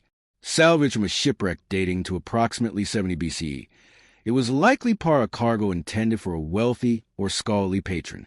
This suggests that such devices were valuable, specialized tools, perhaps used by astronomers, philosophers, or navigators. The mechanism's survival through centuries submerged underwater is a testament not only to the durability of its construction, but also to the rarity of comparable artifacts. Few items of this complexity have been preserved from antiquity, which is why the Antikythera mechanism remains unparalleled, providing a unique window into the intersection of science, engineering, and culture in the ancient Mediterranean. Researchers have painstakingly studied the device using modern imaging techniques, including X-ray, computed tomography, and 3D modeling to reconstruct its function. These analyses revealed that the mechanism incorporated multiple layers of gear trains, each serving specific astronomical purposes. Its calculations were based on empirical observations accumulated over decades, possibly centuries, highlighting the iterative process of scientific discovery in the ancient world. The ability to combine observational astronomy with precision engineering underscores a level of systemic knowledge management rarely attributed to societies of this period. The Antikythera mechanism embodies a synthesis of data, theory, and craftsmanship in a single device, offering compelling evidence that ancient civilizations could achieve what we often consider modern technology. The purpose of the mechanism extends beyond mere calculation. It also had educational and possibly ceremonial functions. The dials, inscriptions, and visual displays allowed users to understand complex astronomical phenomena, transforming abstract celestial cycles into comprehensible representations. This makes the device not only a tool for prediction, but also a medium for teaching and interpreting the cosmos. It reflects an integrated approach to knowledge. Practical application, scientific inquiry, and cultural communication were interwoven in ways that continue to inspire awe. The Antikythera mechanism serves as a reminder that technology in the ancient world was deeply contextual, addressing both intellectual and societal needs with elegance and ingenuity. The craftsmanship of the Antikythera mechanism is staggering. Each gear was carefully designed, cut, and assembled to precise specifications. The ratio of teeth, the alignment of shafts, and the calibration of pointers all demonstrate remarkable attention to detail. Given the absence of modern precision tools, this level of accuracy implies an exceptional combination of skill, experience, and possibly even specialized training passed down among craftsmen. The device represents a fusion of scientific knowledge and artisan expertise, challenging the assumption that ancient civilizations could only produce rudimentary or purely decorative technology. It embodies a hidden mastery theme central to this documentary. Complex knowledge often exists in forms that are invisible or lost to history. The Antikythera mechanism also underscores the fragility of knowledge transmission. Despite its sophistication, no comparable devices survived into the subsequent centuries, suggesting that the techniques and expertise required to produce such a mechanism were not widely disseminated or were lost due to social, political, or economic upheavals. The disappearance of this technological capability is a striking reminder that innovation is only as enduring as the structures, both material and cultural, that preserve it. The mechanism exemplifies how advanced knowledge can vanish, leaving future generations to rediscover or reinterpret its significance long after its creators are gone. Astronomical predictions made by the Antikythera mechanism reveal an advanced understanding of cycles that are fundamental to the cosmos. It could track the Metonic cycle, a 19-year period after which lunar phases recur on the same days of the solar year, as well as the Ecliptic cycle, an adjustment to improve accuracy. By incorporating these observations into its gear system, the mechanism could forecast eclipses and other celestial events with remarkable precision. The creators clearly observed, recorded, and modeled the heavens systematically, demonstrating an empirical methodology akin to modern scientific practice. The complexity and accuracy of these functions highlight the Antikythera mechanism as both a tool of calculation and a testament to the scientific acumen of its time. The broader implications of the Antikythera mechanism extend to our understanding of ancient civilizations as whole systems of knowledge. It illustrates that scientific inquiry, technological innovation, and artistic craftsmanship were not separate endeavors, but part of an integrated culture of expertise. The device challenges modern assumptions that advanced technology is exclusively a product of industrialized societies. It invites us to reconsider the capabilities of the ancients and the sophistication of their intellectual and practical achievements. The mechanism exemplifies how much of history remains hidden, obscured by lost knowledge, scarce artifacts, and incomplete records, waiting for rediscovery and interpretation. Ultimately, the Antikythera mechanism is more than an ancient calculator. It is a symbol of human ingenuity, curiosity, and the enduring quest to understand the universe. Its existence compels a reevaluation of what is considered possible in antiquity, challenging linear models of technological development, and underscoring the remarkable abilities of civilizations long past. The precision, complexity, and functional elegance of the device make it a cornerstone example of the documentary's central theme, that ancient tools often defy modern understanding, revealing a hidden depth of knowledge, skill, and intellectual achievement that continues to inspire and intrigue. The Antikythera mechanism stands as a bridge across millennia, connecting us to the scientific minds of the past, reminding us that the pursuit of knowledge and mastery is a timeless human endeavor. The Baghdad Battery is an enigmatic artifact that has sparked debate among archaeologists, historians, and engineers for over a century. Discovered near Baghdad, Iraq, in 1938, this small clay jar contained a copper cylinder encasing an iron rod, sparking speculation that it may have functioned as an ancient electrochemical device. While initially dismissed as a mundane container, some researchers have proposed that the combination of metals and an acidic or alkaline liquid could generate a small electric current. If true, the Baghdad Battery would represent an astonishing level of technological insight, centuries ahead of the electrical understanding of its time.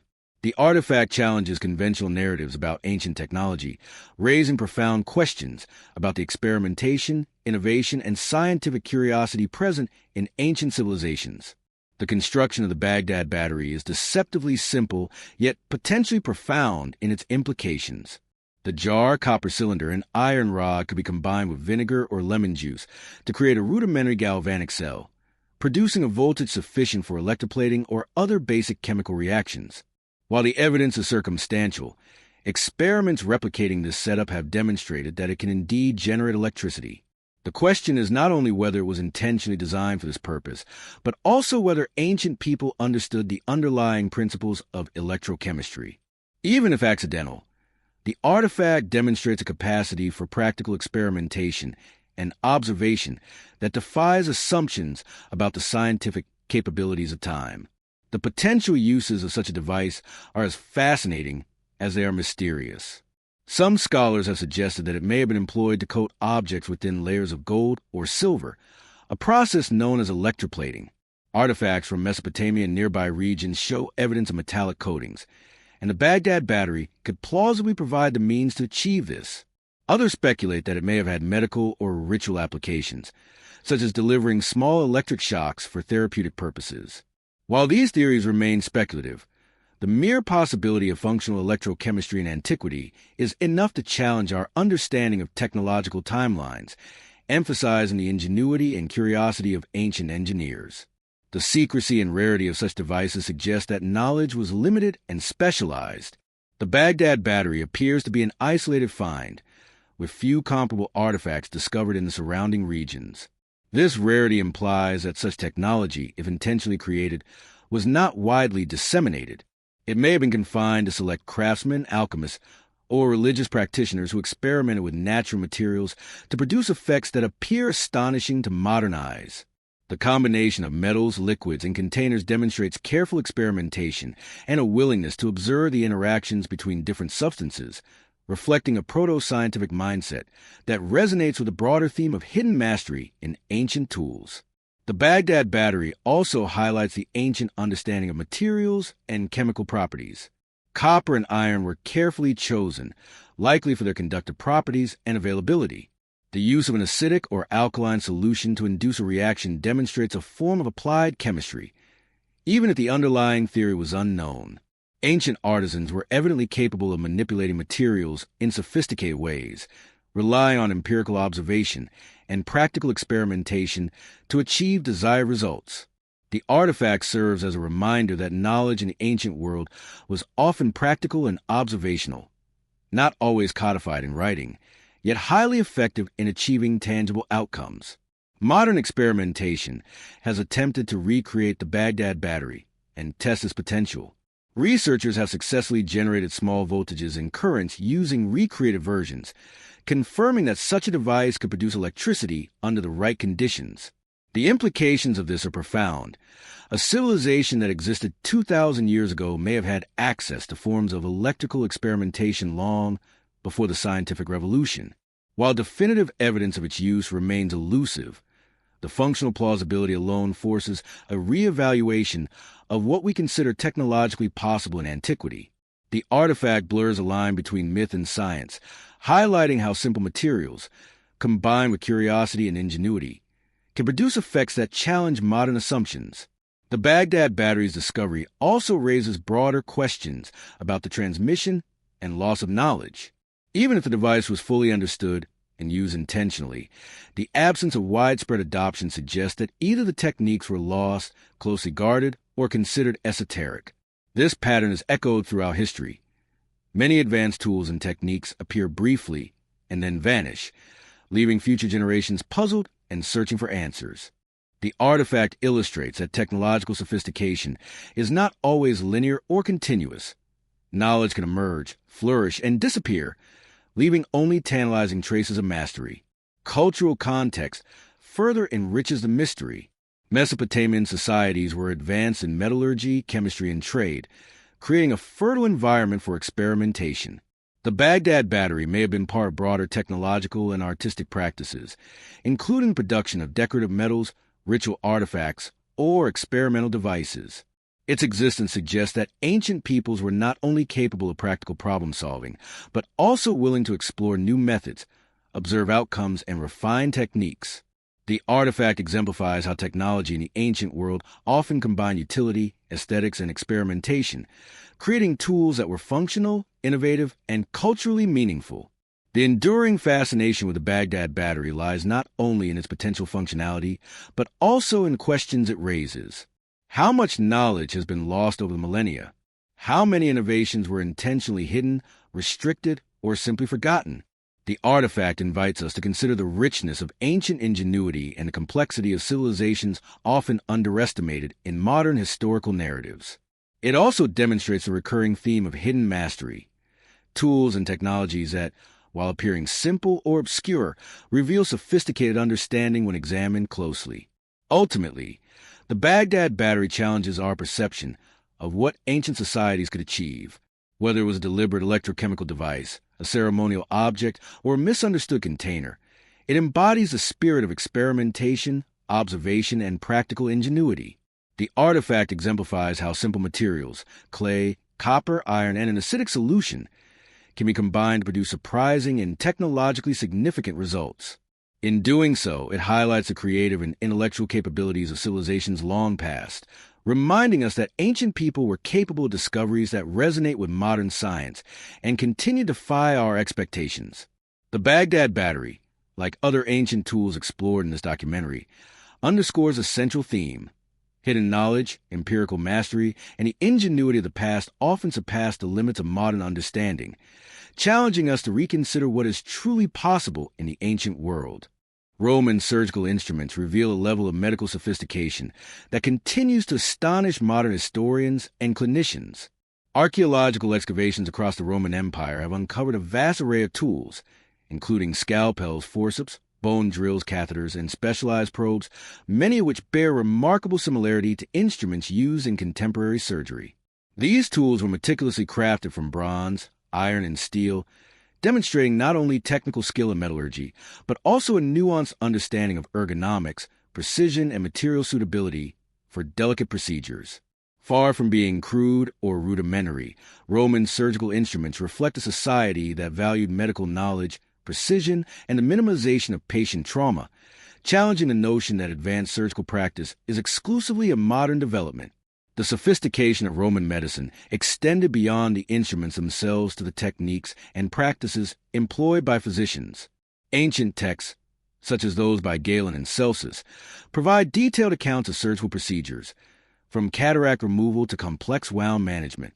The instruments found at archaeological sites correspond closely to these descriptions, suggesting that practical application and theoretical knowledge were closely integrated.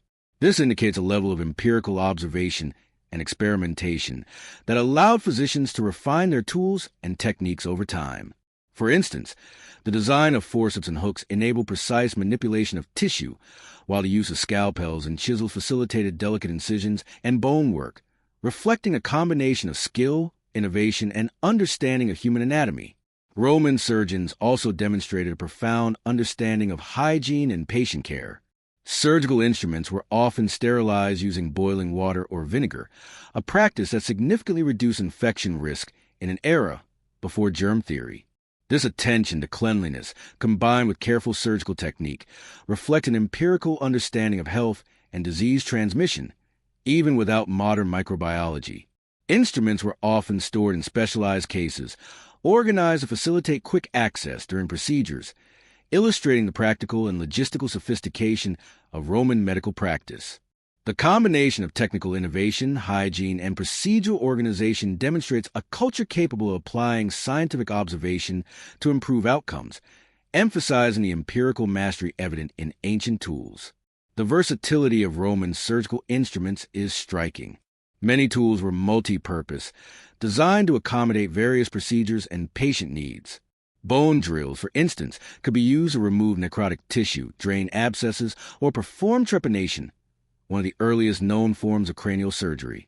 Catheters were carefully shaped to navigate the urinary tract without causing injury, and hooks and retractors allowed surgeons to manipulate tissue with minimal trauma. This level of adaptation indicates a deep understanding of anatomy, material behavior, and functional design, revealing that Roman surgeons were not merely performing trial-and-error procedures, but applying systematic knowledge and experience to their work. Roman surgical instruments also reflect the integration of innovation and societal needs. The expansion of the empire, along with frequent warfare, created a demand for effective battlefield medicine. Wounds from arrows, swords, and other weapons required immediate and skilled intervention. Surgical instruments were adapted for mobility, durability, and efficiency, enabling physicians to operate in challenging conditions while maintaining precision. The development of specialized tools for trauma, gynecology, and ophthalmology underscores the sophistication and breadth of Roman medical knowledge. It also illustrates how technology and social demands intersected, with innovation driven by practical necessity, much like other ancient tools explored in this documentary. The construction and craftsmanship of Roman surgical instruments highlight the skill of metallurgists and toolmakers. Bronze and iron were carefully alloyed and polished to create sharp, durable, and corrosion-resistant surfaces. Handles were ergonomically shaped, often with textured grips, to improve control and reduce hand fatigue during intricate procedures. This attention to detail demonstrates an understanding of human factors, material properties, and mechanical advantage, reflecting a holistic approach to tool design. Instruments were not only functional but optimized for repeated use, safety, and precision, showcasing the convergence of artistry, science, and practical ingenuity in ancient medicine. Roman medical texts also emphasize the importance of measurement and precision in surgery. Tools were designed to facilitate standardized procedures, allowing for consistent outcomes. Calipers, probes, and rulers were used to measure wounds, bone lengths, and distances during surgery, ensuring accuracy and minimizing error. The combination of quantitative assessment, empirical observation, and refined instrumentation reveals a level of methodological sophistication comparable to modern surgical planning. Roman surgeons clearly recognized the importance of precision, documentation, and repeatability in achieving successful results, highlighting their practical understanding of principles that remain foundational in contemporary medicine. The discovery of surgical instruments in military forts, urban hospitals, and private homes indicates that medical knowledge was both widespread and specialized. Military medics, civilian physicians, and learned elites had access to tools suited to their particular needs, suggesting a nuanced system of education, apprenticeship, and knowledge transmission. Some instruments were elaborately decorated, reflecting status and professional identity, while others were utilitarian, emphasizing function over form. This duality demonstrates that Roman medicine was both practical and culturally embedded, balancing the demands of effectiveness with societal recognition of skill and expertise. Roman surgical instruments also reveal insights into broader societal understanding of anatomy and physiology. Physicians performed dissections, studied bodily systems, and documented observations with remarkable accuracy. The design of instruments reflects an intimate knowledge of the human body, including its vulnerabilities and functional structures. Bone saws, retractors, and scalpels were created with awareness of tissue resistance, vascular structures, and anatomical landmarks. The instruments served as extensions of the surgeon's knowledge, translating empirical understanding into mechanical precision, and exemplifying the interplay between observation, theory, and applied technology. Ultimately, Roman surgical instruments exemplify the broader theme of this documentary. Ancient tools often reveal levels of ingenuity, skill, and knowledge that challenge modern assumptions. These instruments, meticulously crafted and thoughtfully designed, demonstrate that Roman physicians operated with sophisticated understanding of materials, mechanics, and human biology. They were not merely improvised or crude. They reflect a civilization capable of systematic experimentation, precision engineering, and empirical mastery. In examining these tools, we gain insight not only into ancient medical practice, but also into the intellectual, technological, and cultural sophistication of society that continues to astonish and inspire. The legacy of Roman surgical instruments extends beyond their historical context. Their design principles, emphasis on precision, and integration of ergonomics resonate with contemporary surgical tools, illustrating a continuity of human ingenuity across millennia. By studying these instruments, we recognize the enduring capacity of ancient civilizations to innovate, adapt, and refine technology to meet human needs. Roman surgical tools and their craftsmanship, functionality, and sophistication serve as a compelling example of hidden mastery, knowledge that was both practical and advanced, often surpassing what many modern observers might assume possible in the ancient world. They remind us that history is filled with tools that defy expectations, bridging the known and the unknown, and inspiring awe in their timeless ingenuity. The dendrolite is one of the most provocative and debated artifacts of ancient Egypt, raising questions about the technological capabilities of civilizations more than 2 millennia ago. Located in the Hathor Temple at Dendera, a series of bas-reliefs depict what some researchers argue resemble electrical devices, elongated, bulb-like structures connected to tubes, enclosed in a serpentine form reminiscent of wiring.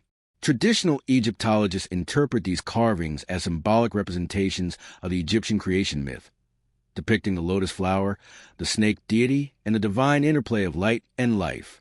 However, proponents of the electrical hypothesis suggest that these depictions may encode practical knowledge of energy, electricity, or some form of lighting system, hinting at a hidden technological sophistication far beyond the presumed capabilities of the period. This stark contrast between symbolic interpretation and speculative technological reading embodies the central theme of the documentary, the tension between what history records and what might have been possible. The carvings show a tubular object extending from a pillar or jet column, seemingly holding a large, elongated oval suspended above. Within the oval, a coiled figure resembles a filament, connecting both ends of the tube to the surrounding structure. Some interpret this as a visual analogy to a modern light bulb, complete with an energy source and conductor. The depiction raises fascinating questions. Could the Egyptians have developed a method to produce artificial light using stored energy? If not electrical in nature, what alternative interpretations, such as metaphysical symbolism, illumination of religious ritual, or artistic invention, can explain the remarkable resemblance to modern technological concepts? The ambiguity of the dendrolite ensures that it remains a tantalizing example of hidden mastery, challenging researchers to reconcile ancient artistry with contemporary understanding of physics and engineering. Speculative theories propose that the dendrolite functioned as a primitive form of electrical lamp. Proponents suggest that the tube could have acted as an insulating conduit for some form of static or stored energy, while the bulb may have contained a gas, fluid, or other medium capable of producing illumination when energized. The coiled filament could have been designed to enhance or distribute energy, resembling principles used in modern incandescent technology. While these ideas remain hypothetical, experiments with electrochemical setups have demonstrated that simple lighting systems are theoretically feasible with materials available in antiquity, such as conductive metals, clay, and organic fluids. Even if the Egyptians did not intentionally produce electrical light, the depiction demonstrates a sophisticated understanding of energy flow and the interaction of materials in a way that invites reconsideration of ancient technical knowledge. Skeptics argue that the dendrolite is purely symbolic, representing Egyptian mythology rather than practical technology. The lotus flower, the serpent, and the jed column are central motifs in Egyptian religious thought, symbolizing creation, stability, and divine power. In this interpretation, the bulb and filament are not functional elements, but allegorical illustrations of the divine energy flowing through the cosmos. Even within this framework, the precision, clarity, and scale of the carving suggest a deliberate encoding of knowledge, whether symbolic, ritualistic, or empirical. The overlap between symbolic artistry and potential technological insight reflects the holistic approach of ancient civilizations, where spiritual, scientific, and practical understanding were deeply intertwined.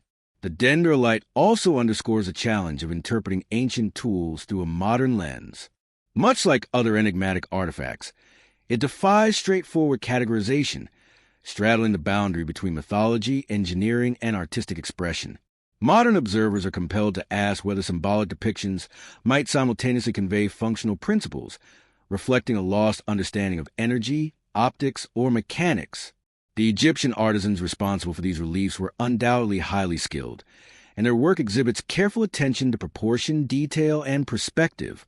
Whether purely religious or secretly technical, the carvings demonstrate intellectual sophistication and the ability to encode complex ideas visually, leaving future generations to puzzle over their intent. Some researchers speculate that the dendrolite was part of a system used for ritual illumination. Temples were often shrouded in darkness, and ceremonies may require controlled lighting to enhance spiritual experiences. In this context, a lamp or energy device will be both practical and symbolic, merging utility with ritual significance. The depiction of serpentine filaments could also indicate a conceptual understanding of energy flow, movement, or transmission of force. This dual functionality, blending practical application with cultural or spiritual meaning, mirrors patterns observed in other ancient technologies, where tools were simultaneously functional, symbolic, and pedagogical. The technical possibilities suggested by the dendrolite invite reflection on the materials and methods available to ancient Egyptian engineers. Metals such as copper and gold, organic fibers, and insulating materials derived from plants or resin could theoretically facilitate basic energy conduction or storage. While evidence of direct electrical experimentation remains absent, the Egyptians demonstrated exceptional skill in manipulating materials for construction, metallurgy, and optics. Lens-like objects, reflective surfaces, and meticulously crafted instruments attest to their ability to observe and exploit the physical properties of the natural world. The dendrolite, whether symbolic or practical, fits into this broader context of empirical observation and technical ingenuity. Archaeological and historical research continues to debate the interpretation of the dendrolite. High-resolution imaging and photogrammetry have allowed scholars to examine carvings in unprecedented detail, revealing previously overlooked elements such as secondary inscriptions, spatial relationships, and contextual markers. These analyses support the notion that the carvings were carefully designed, with each component serving a specific purpose, whether narrative, symbolic, or technical. The precision of the reliefs, combined with their strategic placement within temple architecture, reinforces the idea that ancient Egyptian knowledge was deliberate, systematic, and highly refined. Even if its full meaning remains elusive, the dendrolite also exemplifies the broader theme of hidden knowledge in ancient civilizations. It challenges modern assumptions about the linear progression of technological discovery, suggesting that advanced concepts, whether symbolic, experimental, or practical, may have existed long before their official rediscovery. The ambiguity of the artifact encourages interdisciplinary inquiry, blending archaeology, physics, art history, and cultural studies to explore the interplay between observation, invention, and expression. By investigating such enigmas, researchers confront the possibility that ancient societies possessed forms of knowledge that were empirical, sophisticated, and potentially lost to time. Ultimately, the dendrolite compels a reconsideration of how we define technology and innovation in the ancient world. It illustrates the potential for civilizations to encode complex ideas visually, blending artistic, spiritual, and technical understanding into a single artifact.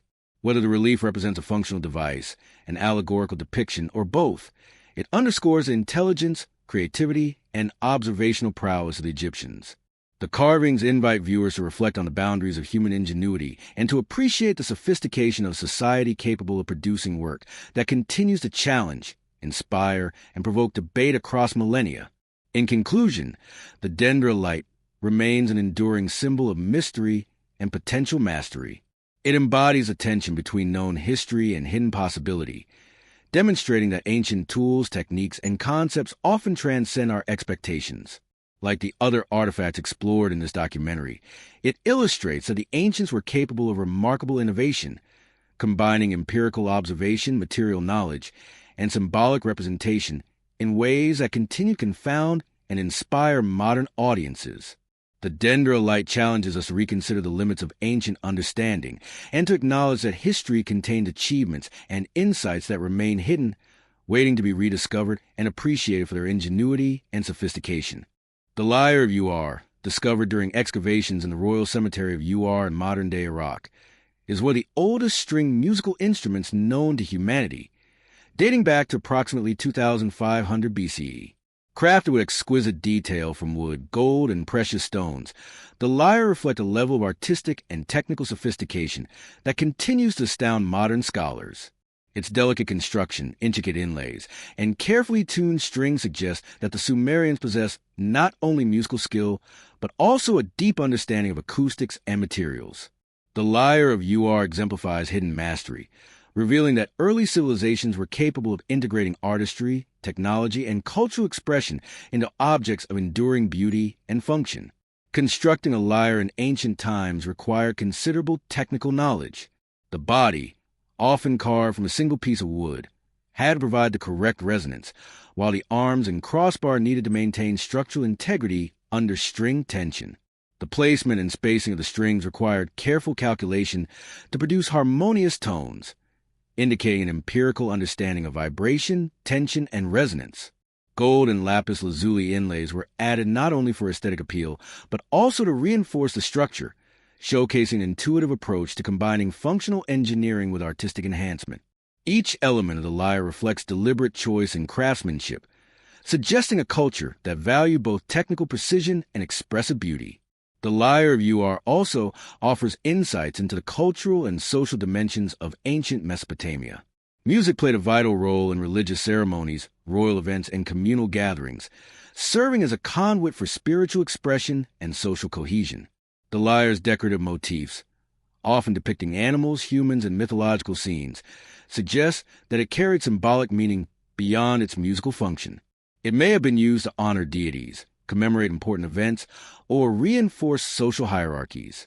This integration of utility and symbolism illustrates a sophisticated understanding of how material objects could embody both functional and cultural significance, merging sound, artistry, and meaning into a single, enduring creation. The musical design of the lyre demonstrates an early mastery of acoustical principles. Variations in string length and tension produce different pitches, allowing musicians to create melodies and harmonies. The precision required to achieve consistent sound quality implies an iterative process of experimentation and refinement, revealing that Sumerian artisans and musicians were capable of systematic observation and practical innovation. By carefully adjusting materials, dimensions, and tension, they achieved predictable and repeatable outcomes, echoing the principles of engineering and applied science long before such disciplines were formalized. The decorative elements of the lyre of Ur further exemplify the skill and ingenuity of its creators. Inlaid panels often depict scenes of ceremonial significance or mythical narratives, merging narrative storytelling with functional design. The ability to combine miniature sculptural details with an acoustically tuned instrument demonstrates an exceptional balance of artistic vision and technical expertise. This synthesis of disciplines, craftsmanship, acoustics, and narrative art, underscores the depth of understanding required to create an instrument that is both aesthetically striking and functionally precise. Modern reconstructions and analyses of the lyre Ur have confirmed its remarkable musical capabilities. Scholars have been able to reproduce the melodies and tonal qualities that ancient musicians may have produced, revealing a sophisticated auditory experience. The resonance, timbre, and harmonic complexity of the lyre highlight the empirical mastery of materials, demonstrating that early civilizations could translate observation and experimentation into tangible, multisensory outcomes. The artifact is not merely an archaeological curiosity. It is a testament to the ingenuity, creativity, and technical knowledge of a society more advanced than often assumed. Ultimately, the lyre of Ur stands as a symbol of the convergence of art, technology, and culture in ancient Mesopotamia.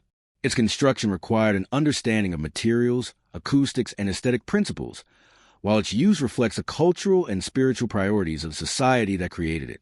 As with other advanced artifacts, the lyre illustrates hidden mastery, knowledge, skill, and creativity encoded in a form that endures across millennia.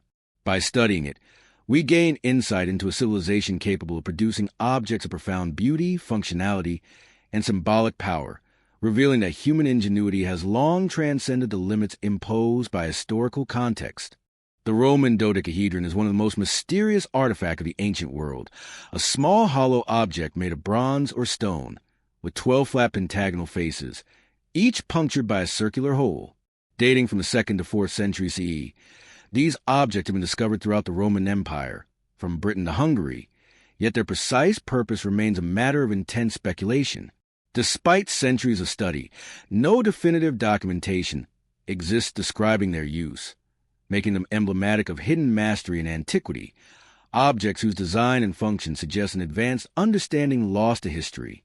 The dodecahedra challenge modern assumptions about Roman craftsmanship, revealing a culture capable of producing both aesthetically pleasing and technically precise artifacts with purposes that continue to intrigue scholars. The construction of a Roman dodecahedron required significant technical skill and precision. Each of the 12 pentagonal faces had to be carefully cast or carved, with circular openings placed in perfect symmetry. The consistency in size, shape, and pattern across different examples implies a standardized process, reflecting meticulous craftsmanship and possibly even specialized workshops dedicated to their production. The symmetry and geometry of the dodecahedron indicate not only an appreciation for mathematical principles, but also practical mastery in manipulating metals or stones to achieve exacting forms. This geometric sophistication would have been challenging to achieve without careful planning, templates, or empirical experimentation, revealing the hidden depth of Roman artisanship. The purpose of the dodecahedra has been a source of enduring debate. Some scholars speculate they were measuring instruments, possibly used to determine distances, angles, or the optimal planting depth for crops. Others suggest they served as tools in knitting or weaving, helping create precise patterns in textiles. A further theory posits that they had ritualistic or religious significance, perhaps used in divination or ceremonial contexts. The multiplicity of theories underscores the enigma of the object. It may have had a multifunctional purpose, combining practical, aesthetic, and symbolic functions. Regardless of its true purpose, the dodecahedron demonstrates that the Romans possessed the capability to design objects of subtle complexity, integrating technical precision with cultural or social significance. The geometric and mathematical sophistication of the dodecahedron is particularly noteworthy. The pentagonal faces are arranged in such a way that each vertex connects precisely to 3 faces, forming a regular, symmetrical polyhedron. This geometric precision reflects an implicit understanding of spatial relationships and symmetry that is remarkable for its time. It suggests that Roman artisans were not merely creating decorative items, but were capable of translating abstract mathematical concepts into tangible, functional objects. This ability to manipulate three-dimensional space with accuracy exemplifies a recurring theme in ancient innovation: empirical mastery of materials and form, often without formalized mathematical theory. The discovery of dodecahedra across multiple regions of the Roman Empire highlights the potential for shared knowledge and standardized production. Their distribution suggests that this was not a local curiosity, but an artifact of broader significance, possibly reflecting shared technological, practical, or cultural knowledge across vast distances. The consistent form and material quality of these objects point to a sophisticated level of communication and replication in craftsmanship, implying that information, technique, and perhaps even symbolic meaning were transmitted effectively across diverse communities. Modern investigations into the dodecahedra, including experiments in 3D modeling, have provided limited but intriguing insights. Reconstructions have tested theories of their use as measuring tools or knitting aids, with varying degrees of success. While definitive answers remain elusive, the very act of investigation underscores the ingenuity encoded in these objects. The dodecahedron exemplifies hidden mastery, inviting contemporary observers to consider how ancient civilizations might have combined observation, experimentation, and skilled craftsmanship to achieve results that still challenge modern understanding. Ultimately, the Roman dodecahedron is more than a puzzling artifact. It is a testament to the technical skill, geometric sophistication, and cultural creativity of ancient societies. Its precise construction, enduring mystery, and possible multifunctionality reflect a civilization capable of blending art, science, and practical knowledge into small yet profound objects. By studying these enigmatic polyhedra, we gain insight into the depth of Roman innovation, reminding us that hidden mastery can lie in the smallest, most perplexing forms, waiting centuries later to inspire curiosity, research, and awe. The Nazca lines, etched into the arid plains of southern Peru between 500 BCE and 500 CE, are among the most enigmatic and visually striking geoglyphs in the world. Stretching over 50 miles, these enormous designs depict animals, plants, and geometric patterns, some extending hundreds of meters in length. From the ground, their purpose and meaning remain mysterious, but from the air, their full scale and intricacy are revealed, showcasing a sophistication that seems almost impossible for a civilization without modern aerial perspective. The Nazca lines challenge our understanding of ancient ingenuity, highlighting the capacity of early societies to manipulate the landscape on immense scale, blending artistic expression, ritual significance, and practical engineering in ways that remain astonishing to this day. Creating these geoglyphs required precise planning, coordination, and understanding of the environment. The artists removed reddish-brown iron oxide-coated stones from the desert surface to expose the lighter-colored earth beneath, creating durable, high-contrast lines. Some designs span hundreds of meters, yet the lines remain remarkably straight, and the animal figures display proportion and recognizable anatomical features. Achieving such accuracy would have necessitated careful measurement, use of rudimentary surveying tools, and an understanding of spatial relationships, despite the absence of modern mapping technologies. The Nazca lines are therefore a testament to both technical skill and empirical observation, revealing a level of sophistication that modern scholars often underestimate. The purpose of the Nazca lines has been the subject of debate for decades. Some theories suggest they served astronomical functions, aligning with celestial events such as solstices, equinoxes, or the positions of stars, potentially acting as a kind of calendar. Others propose that they were ceremonial pathways or offerings to deities, particularly those associated with water, fertility, and agricultural abundance. The abstract and representational designs may have had multiple layers of meaning, operating as both functional markers and symbolic expressions. In all cases, the creation of such massive, enduring works indicates a culture capable of integrating practical knowledge with spiritual and social purpose. The scale and permanence of the Nazca lines highlight the deliberate choices made by their creators.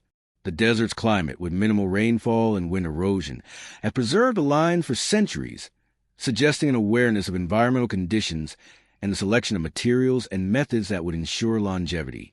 The designers demonstrated foresight, understanding how the line's visibility and durability could withstand the test of time. This knowledge, whether empirical or passed down through generations, reflects a sophisticated awareness of materials, climate, and long-term planning, principles that resonate with modern engineering and landscape design. Technological and social coordination also played a crucial role. Constructing the larger geoglyphs likely required teams working together, employing measurement techniques, such as rope grids or stakes to maintain proportions over vast distances. This implies organizational structure, collective labor, and communication strategies that enable society without written records to execute large-scale, precise projects. The Nazca lines, therefore, are not just artistic expressions, but also evidence of social and cognitive sophistication, demonstrating that early civilizations possessed the ability to plan, execute, and preserve monumental works. The Nazca lines continue to captivate scientists and explorers, offering insight into the intersection of human ingenuity, environmental adaptation, and cultural expression. Aerial surveys, satellite imagery, and modern mapping techniques have revealed additional patterns, hidden geometries, and possible alignments with natural features, deepening the mystery and fascination surrounding these geoglyphs. Despite centuries of study, the full intentions of the Nazca people remain elusive, underscoring a central theme of hidden mastery, knowledge, purpose, and technique that exceed modern assumptions and invite continual discovery. Ultimately, the Nazca lines exemplify the extraordinary ability of ancient societies to manipulate their environment for both practical and symbolic purposes. Their scale, precision, and durability reveal a mastery of materials, measurement, and collective organization, while their abstract and figurative imagery communicates ideas, beliefs, and rituals across time. The geoglyphs remind us that human innovation has always been capable of blending artistry, engineering, and cultural meaning into enduring, awe-inspiring works. By studying the Nazca lines, we gain insight into a civilization whose understanding of space, scale, and symbolism challenges our modern assumptions about the limits of prehistoric achievement. The Antikythera mechanism, discovered in a shipwreck off the coast of the Greek island of Antikythera in 1901, is one of the most extraordinary and mysterious artifacts of the ancient world. Dating to approximately 100 BCE, This complex device consists of a series of interlocking bronze gears and dials, carefully engineered to calculate and display the positions of celestial bodies, the phases of the moon, and even predict solar and lunar eclipses. When first studied, it baffled scholars, as no other known mechanism of comparable complexity existed for over 1,000 years. The device challenges the assumption that sophisticated mechanical computation is purely a product of modern innovation, revealing that Hellenistic engineers possessed not only exceptional technical skill, but also a deep understanding of astronomical cycles and mathematical relationships. The mechanical sophistication of the Antikythera mechanism is astounding. Analysis of surviving fragments reveals at least 30 interlocking gears, each cut with precision to represent complex astronomical periods. The gear ratios correspond to known cycles, such as a metonic cycle, which tracks the synchronization of solar and lunar years, and the Saros cycle, used to predict eclipses. The precision required to handcraft these gears without modern tools indicates that the creators possessed advanced knowledge of mechanics and mathematics. The Antikythera mechanism was functional, not decorative.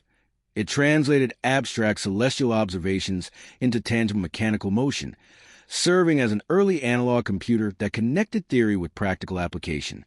Beyond its technical aspects, the mechanism likely had practical and possibly ceremonial applications. By tracking lunar phases and predicting eclipses, it could have guided agricultural planning, religious festivals, or navigational activities. Astronomers, philosophers, and astrologers may have used it as a predictive tool, enabling them to forecast celestial events with remarkable accuracy. Its very existence demonstrates that the Hellenistic world embraced empirical observation and applied that knowledge in functional, innovative ways. The device embodies a marriage of theory and practice, transforming complex astronomical understanding into a tangible, operational instrument. One of the most remarkable features of the Antikythera mechanism is its modular complexity. The gears are arranged in multiple layers, with dials on the front and back tracking separate cycles simultaneously. Surviving inscriptions provide explanations and instructions, suggesting that the device was intended for use by knowledgeable individuals, possibly for teaching or demonstration purposes. This implies an understanding not only of mechanics, but also of communication and pedagogy. The creators sought to encode knowledge in a device that could transmit information clearly and reliably, demonstrating foresight and an appreciation for the principles of functional design. The Antikythera mechanism also illustrates the broader culture of observation and empirical study in the Hellenistic period. Greek astronomers meticulously recorded the movements of the sun, moon, and planets, and the mechanism represents the translation of these observations into mechanical form. By encoding astronomical data into gear ratios and rotations, the device transforms abstract mathematical relationships into physical movement. Its construction likely required collaboration among mathematicians, astronomers, and skilled artisans, emphasizing that technological innovation in antiquity often emerged from interdisciplinary effort rather than isolated genius. Modern imaging techniques, including X-ray tomography and 3D modeling, have allowed researchers to peer inside the corroded bronze fragments, revealing previously hidden gears and inscriptions. These studies have confirmed the mechanism's ability to model the moon's irregular orbit, track planetary positions, and predict eclipses with precision. The sophistication of the device demonstrates that Hellenistic engineers achieved mechanical capabilities that would not reappear until medieval astronomical clocks. Over a millennium later, the Antikythera mechanism is a testament to human ingenuity and an enduring symbol of the depth of ancient technical mastery. The mechanism also invites reflection on lost knowledge. No evidence suggests that similar devices were widespread, hinting that such advanced technology may have been rare, specialized, or eventually forgotten. Its survival as a single example illustrates a recurring pattern in human history. Brilliant innovations that emerge, flourish, and vanish, leaving future generations puzzled by artifacts that seem to leap ahead of their time. The Antikythera mechanism exemplifies how empirical observation, careful craftsmanship, and applied mathematics converge to produce tools whose sophistication challenges modern assumptions about the capabilities of the ancient world. Ultimately, the Antikythera mechanism is more than a mechanical device. It is a window into the intellectual, technical, and observational prowess of the Hellenistic civilization. It demonstrates that ancient engineers were capable of creating functional, complex, and precise instruments centuries ahead of their time. The mechanism stands as a monument to hidden mastery, inspiring curiosity and awe, and reminding us that human ingenuity has always been capable of surpassing the limits imposed by contemporary expectations. Its intricate gears, precise ratios, and predictive power continue to fascinate, revealing the timeless capacity for innovation and the enduring drive to understand the cosmos. The Baghdad Battery is one of the most enigmatic artifacts, suggesting that ancient civilizations may have experimented with electrochemical principles long before such knowledge was formally documented. Discovered in 1938 near Baghdad, Iraq, the artifact consists of a terracotta jar containing a copper cylinder surrounding an iron rod, typically sealed with bitumen. When filled with an acidic liquid, such as vinegar or lemon juice, this assembly could theoretically generate a small electric current. Dating back to the Parthian or Sasanian period, approximately 150 BC to 650 CE, the Baghdad Battery challenges conventional assumptions about the technological limitations of ancient societies. Its existence raises profound questions about the capabilities and ingenuity of civilizations long thought to lack electrical understanding, highlighting a recurring theme of hidden mastery throughout history. The construction of the Baghdad Battery is deceptively simple yet remarkably deliberate. Each jar is carefully shaped to hold the copper cylinder and iron rod in precise alignment, insulated from the terracotta container using bitumen to prevent short circuits. The choice of materials, copper for conductivity, iron as a central electrode, and terracotta for structural support, demonstrates an empirical understanding of chemical and electrical properties. Modern experiments have shown that when activated with an acidic solution, these jars can produce a voltage of approximately 1 volt per cell, enough to perform rudimentary electroplating on metal objects. Such outcomes suggest that the creators were not merely experimenting for curiosity's sake, but may have intended practical applications, bridging observation, experimentation, and technological purpose. The precise purpose of the Baghdad Battery remains speculative, sparking debate among scholars. Some propose it was used for electroplating precious metals onto jewelry, religious artifacts, or ceremonial objects, requiring controlled application of current. Others argue that it serves symbolic or ritualistic functions, perhaps representing mystical or alchemical forces rather than practical electricity. Regardless of its intended use, the sophistication of its design suggests that the creators had an empirical understanding of how materials interacted, even if they lacked a theoretical framework to describe electrical phenomena. The battery exemplifies how ancient technology could operate within functional and symbolic domains simultaneously, merging practical experimentation with cultural significance. Analysis of materials reinforces the artifact's sophistication. Copper and iron, chosen for their conductive properties, were shaped with skill to maintain alignment and contact, while the terracotta jar provided insulation and support. Bitumen, a naturally occurring resin, served as both sealant and insulator, preventing short circuits and preserving the integrity of the components. The intentionality evident in these choices suggests not only knowledge of material behavior, but also foresight in the design, reflecting a systematic approach to experimentation and construction. This level of technical insight underscores that ancient societies could achieve practical outcomes without modern scientific theory, relying instead on empirical observation, trial, and refinement. Experimental reconstructions of the Baghdad Battery have provided compelling evidence of its potential functionality. When filled with an acidic liquid, these reconstructions produce measurable voltages capable of depositing thin layers of metal on other surfaces. While the scale of these operations was limited, the results illustrate that ancient artisans could harness chemical reactions to achieve controlled, observable outcomes. This reinforces the notion that empirical experimentation, careful observation, and manual skill could produce technological effects that are surprising even by today's standards. The artifact thus represents a bridge between raw curiosity and applied technology, embodying a form of proto-electrical engineering centuries ahead of its time. The rarity of surviving examples invites further reflection. Only a few of these jars have been discovered, suggesting that their production was limited, specialized, or perhaps secretive. This scarcity mirrors patterns seen with other advanced ancient technologies, where mastery appears briefly, flourishes, and then vanishes, leaving only tantalizing remnants. The Baghdad battery serves as a reminder that technological innovation is not always linear. Discoveries may emerge, vanish, and be rediscovered later, complicating modern assumptions about the timeline of human progress. Culturally, the Baghdad battery may have symbolized power, knowledge, or spiritual insight. If used in ritual or ceremonial contexts, the electrical effects could have been interpreted as mystical or divine, blending practical experimentation with symbolic meaning.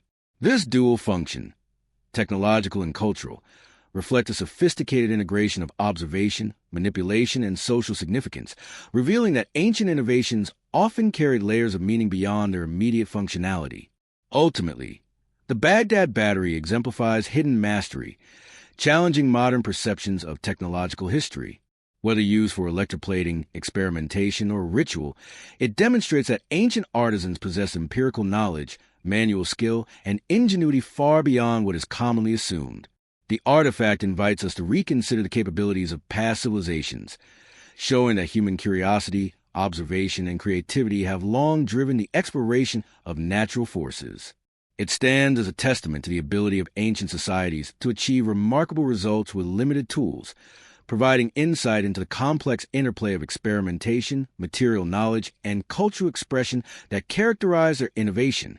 The Lycurgus cup is one of the most extraordinary examples of ancient craftsmanship, a Roman artifact that continues to captivate scientists, historians, and art enthusiasts alike. Created in the 4th century CE, this glass chalice appears green under normal light, but transforms to a deep ruby red when illuminated from behind, an effect known as dichroism. The secret lies in the incorporation of microscopic particles of gold and silver suspended within the glass, which interact with light in remarkable ways. Such a sophisticated manipulation of materials indicates an advanced empirical understanding of optics and material properties, long before the principles of modern nanotechnology were formally recognized. The cup exemplifies the intersection of artistry, technical mastery, and hidden knowledge, revealing the extraordinary ingenuity of Roman artisans. The craftsmanship required to produce the Lycurgus cup was nothing short of remarkable.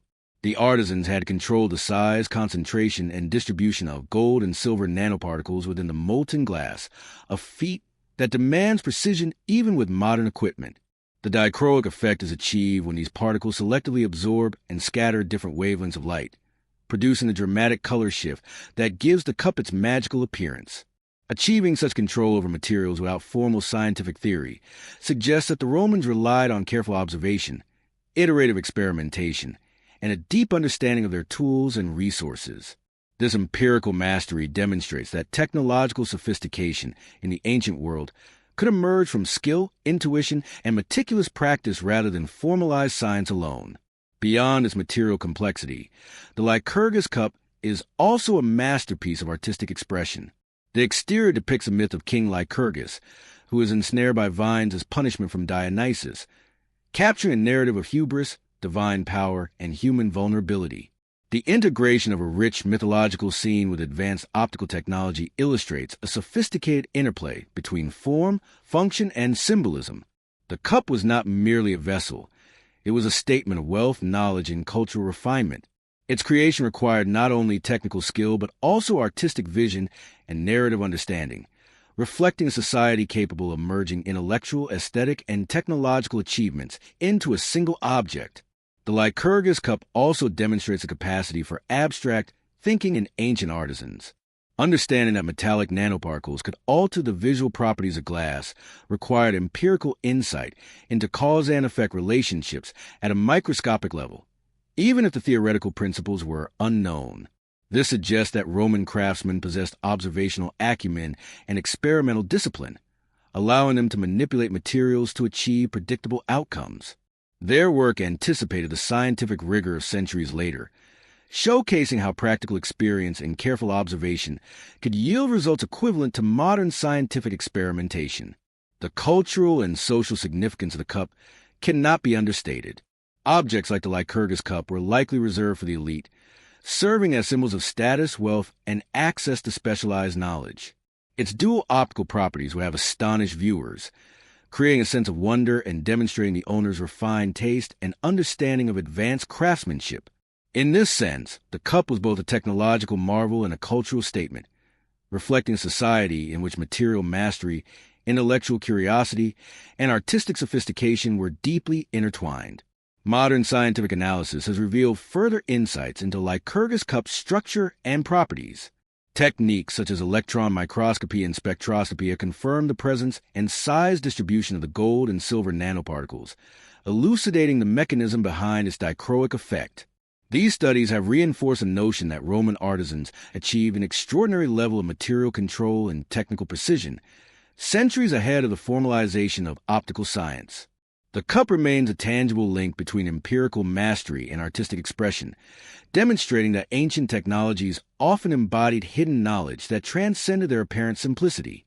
Ultimately, the Lycurgus cup exemplifies hidden mastery in the ancient world. Its ability to combine artistic storytelling, symbolic resonance, and technical innovation reflects a level of sophistication that continues to inspire admiration today.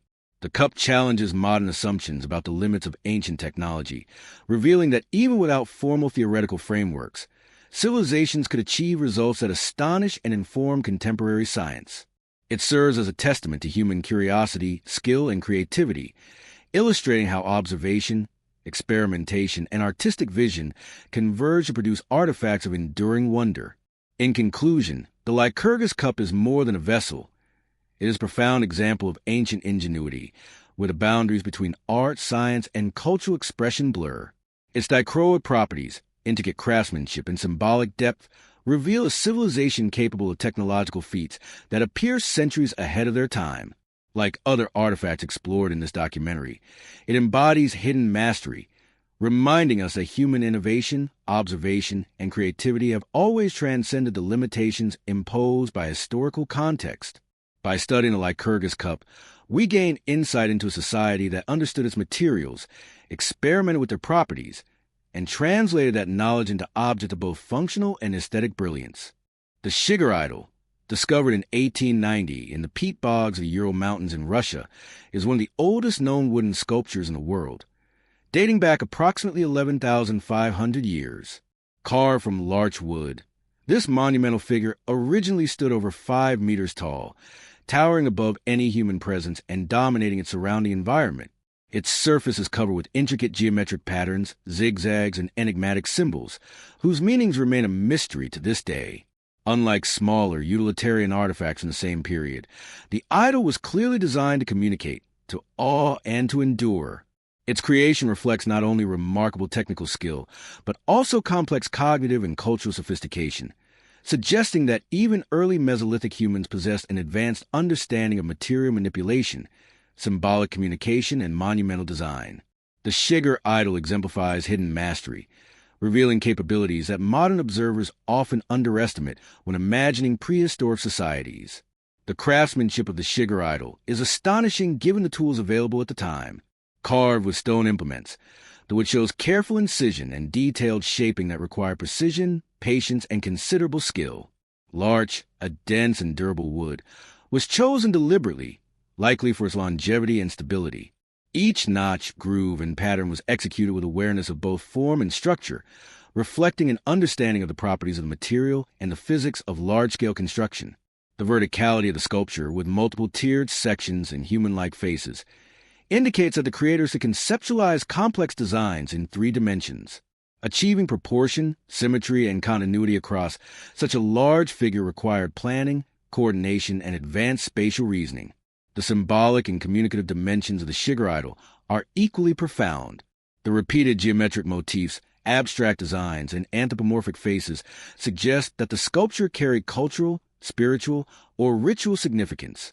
Some researchers propose that the patterns encoded cosmological knowledge, cycles of nature, or ancestral narratives, while others argue that the idol functioned as a marker of territory or a conduit for supernatural interaction. The abstraction of the designs indicates that Mesolithic people were capable of symbolic thinking and conceptual representation, encoding complex ideas in physical form. Unlike simple tools, the idol operates on multiple levels. It is simultaneously a technical achievement, a symbolic object, and a cultural artifact that communicated meaning across generations. Constructing a figure of this scale would have required social coordination and collaborative effort. Transporting, Carving and erecting a 5-meter wooden sculpture using Mesolithic tools was not a task for a single artisan. Workers likely had to plan each stage carefully, using scaffolding or other supporting structures and managing the material to avoid breakage. This implies organizational skill, project management, and the ability to work collectively toward a long-term objective. The Shigar idol thus demonstrates not only technical and artistic mastery, but also social and cognitive complexity, revealing that early human communities could organize and execute sophisticated projects. Modern scientific analysis has provided further insights into the idol's construction and significance. Radiocarbon dating confirms its age, while microscopic examination of the wood and tool marks has revealed evidence of careful incision, shaping, and possibly surface finishing. The preservation of the idol in peat bogs allowed for survival of delicate details, enabling researchers to study techniques and patterns that would otherwise have been lost. These analyses confirm that the sculpture was not a casual or rudimentary creation, but a deliberate work of art and engineering, reflecting a high level of empirical knowledge, observation, and craftsmanship. The Shigar idol also embodies the intersection of practicality and symbolism. While its physical stability and choice of durable materials demonstrate technical foresight, the intricate carvings elevate it into the realm of cultural and spiritual expression. The duality of functional engineering and symbolic communication is a hallmark of hidden mastery, showing that even prehistoric humans could integrate multiple layers of knowledge and intention into a single creation. The idol is a testament to human ingenuity, illustrating how art, technology, and culture coexisted seamlessly in early societies. Ultimately, the Shigar idol stands as a powerful reminder that human innovation is neither linear nor confined to civilizations with writing or metallurgy. Its scale, precision, and symbolic complexity reveal a society capable of extraordinary technical and cognitive achievements long before the rise of well-documented civilizations. The sculpture exemplifies hidden mastery, demonstrating that early humans could manipulate materials, coordinate social labor, and express abstract ideas in enduring, monumental form. As one of the oldest surviving wooden artifacts, the Shigar idol connects us to a past where ingenuity, creativity, and observation merge to create objects of profound technological and cultural significance, inspiring awe and curiosity even today.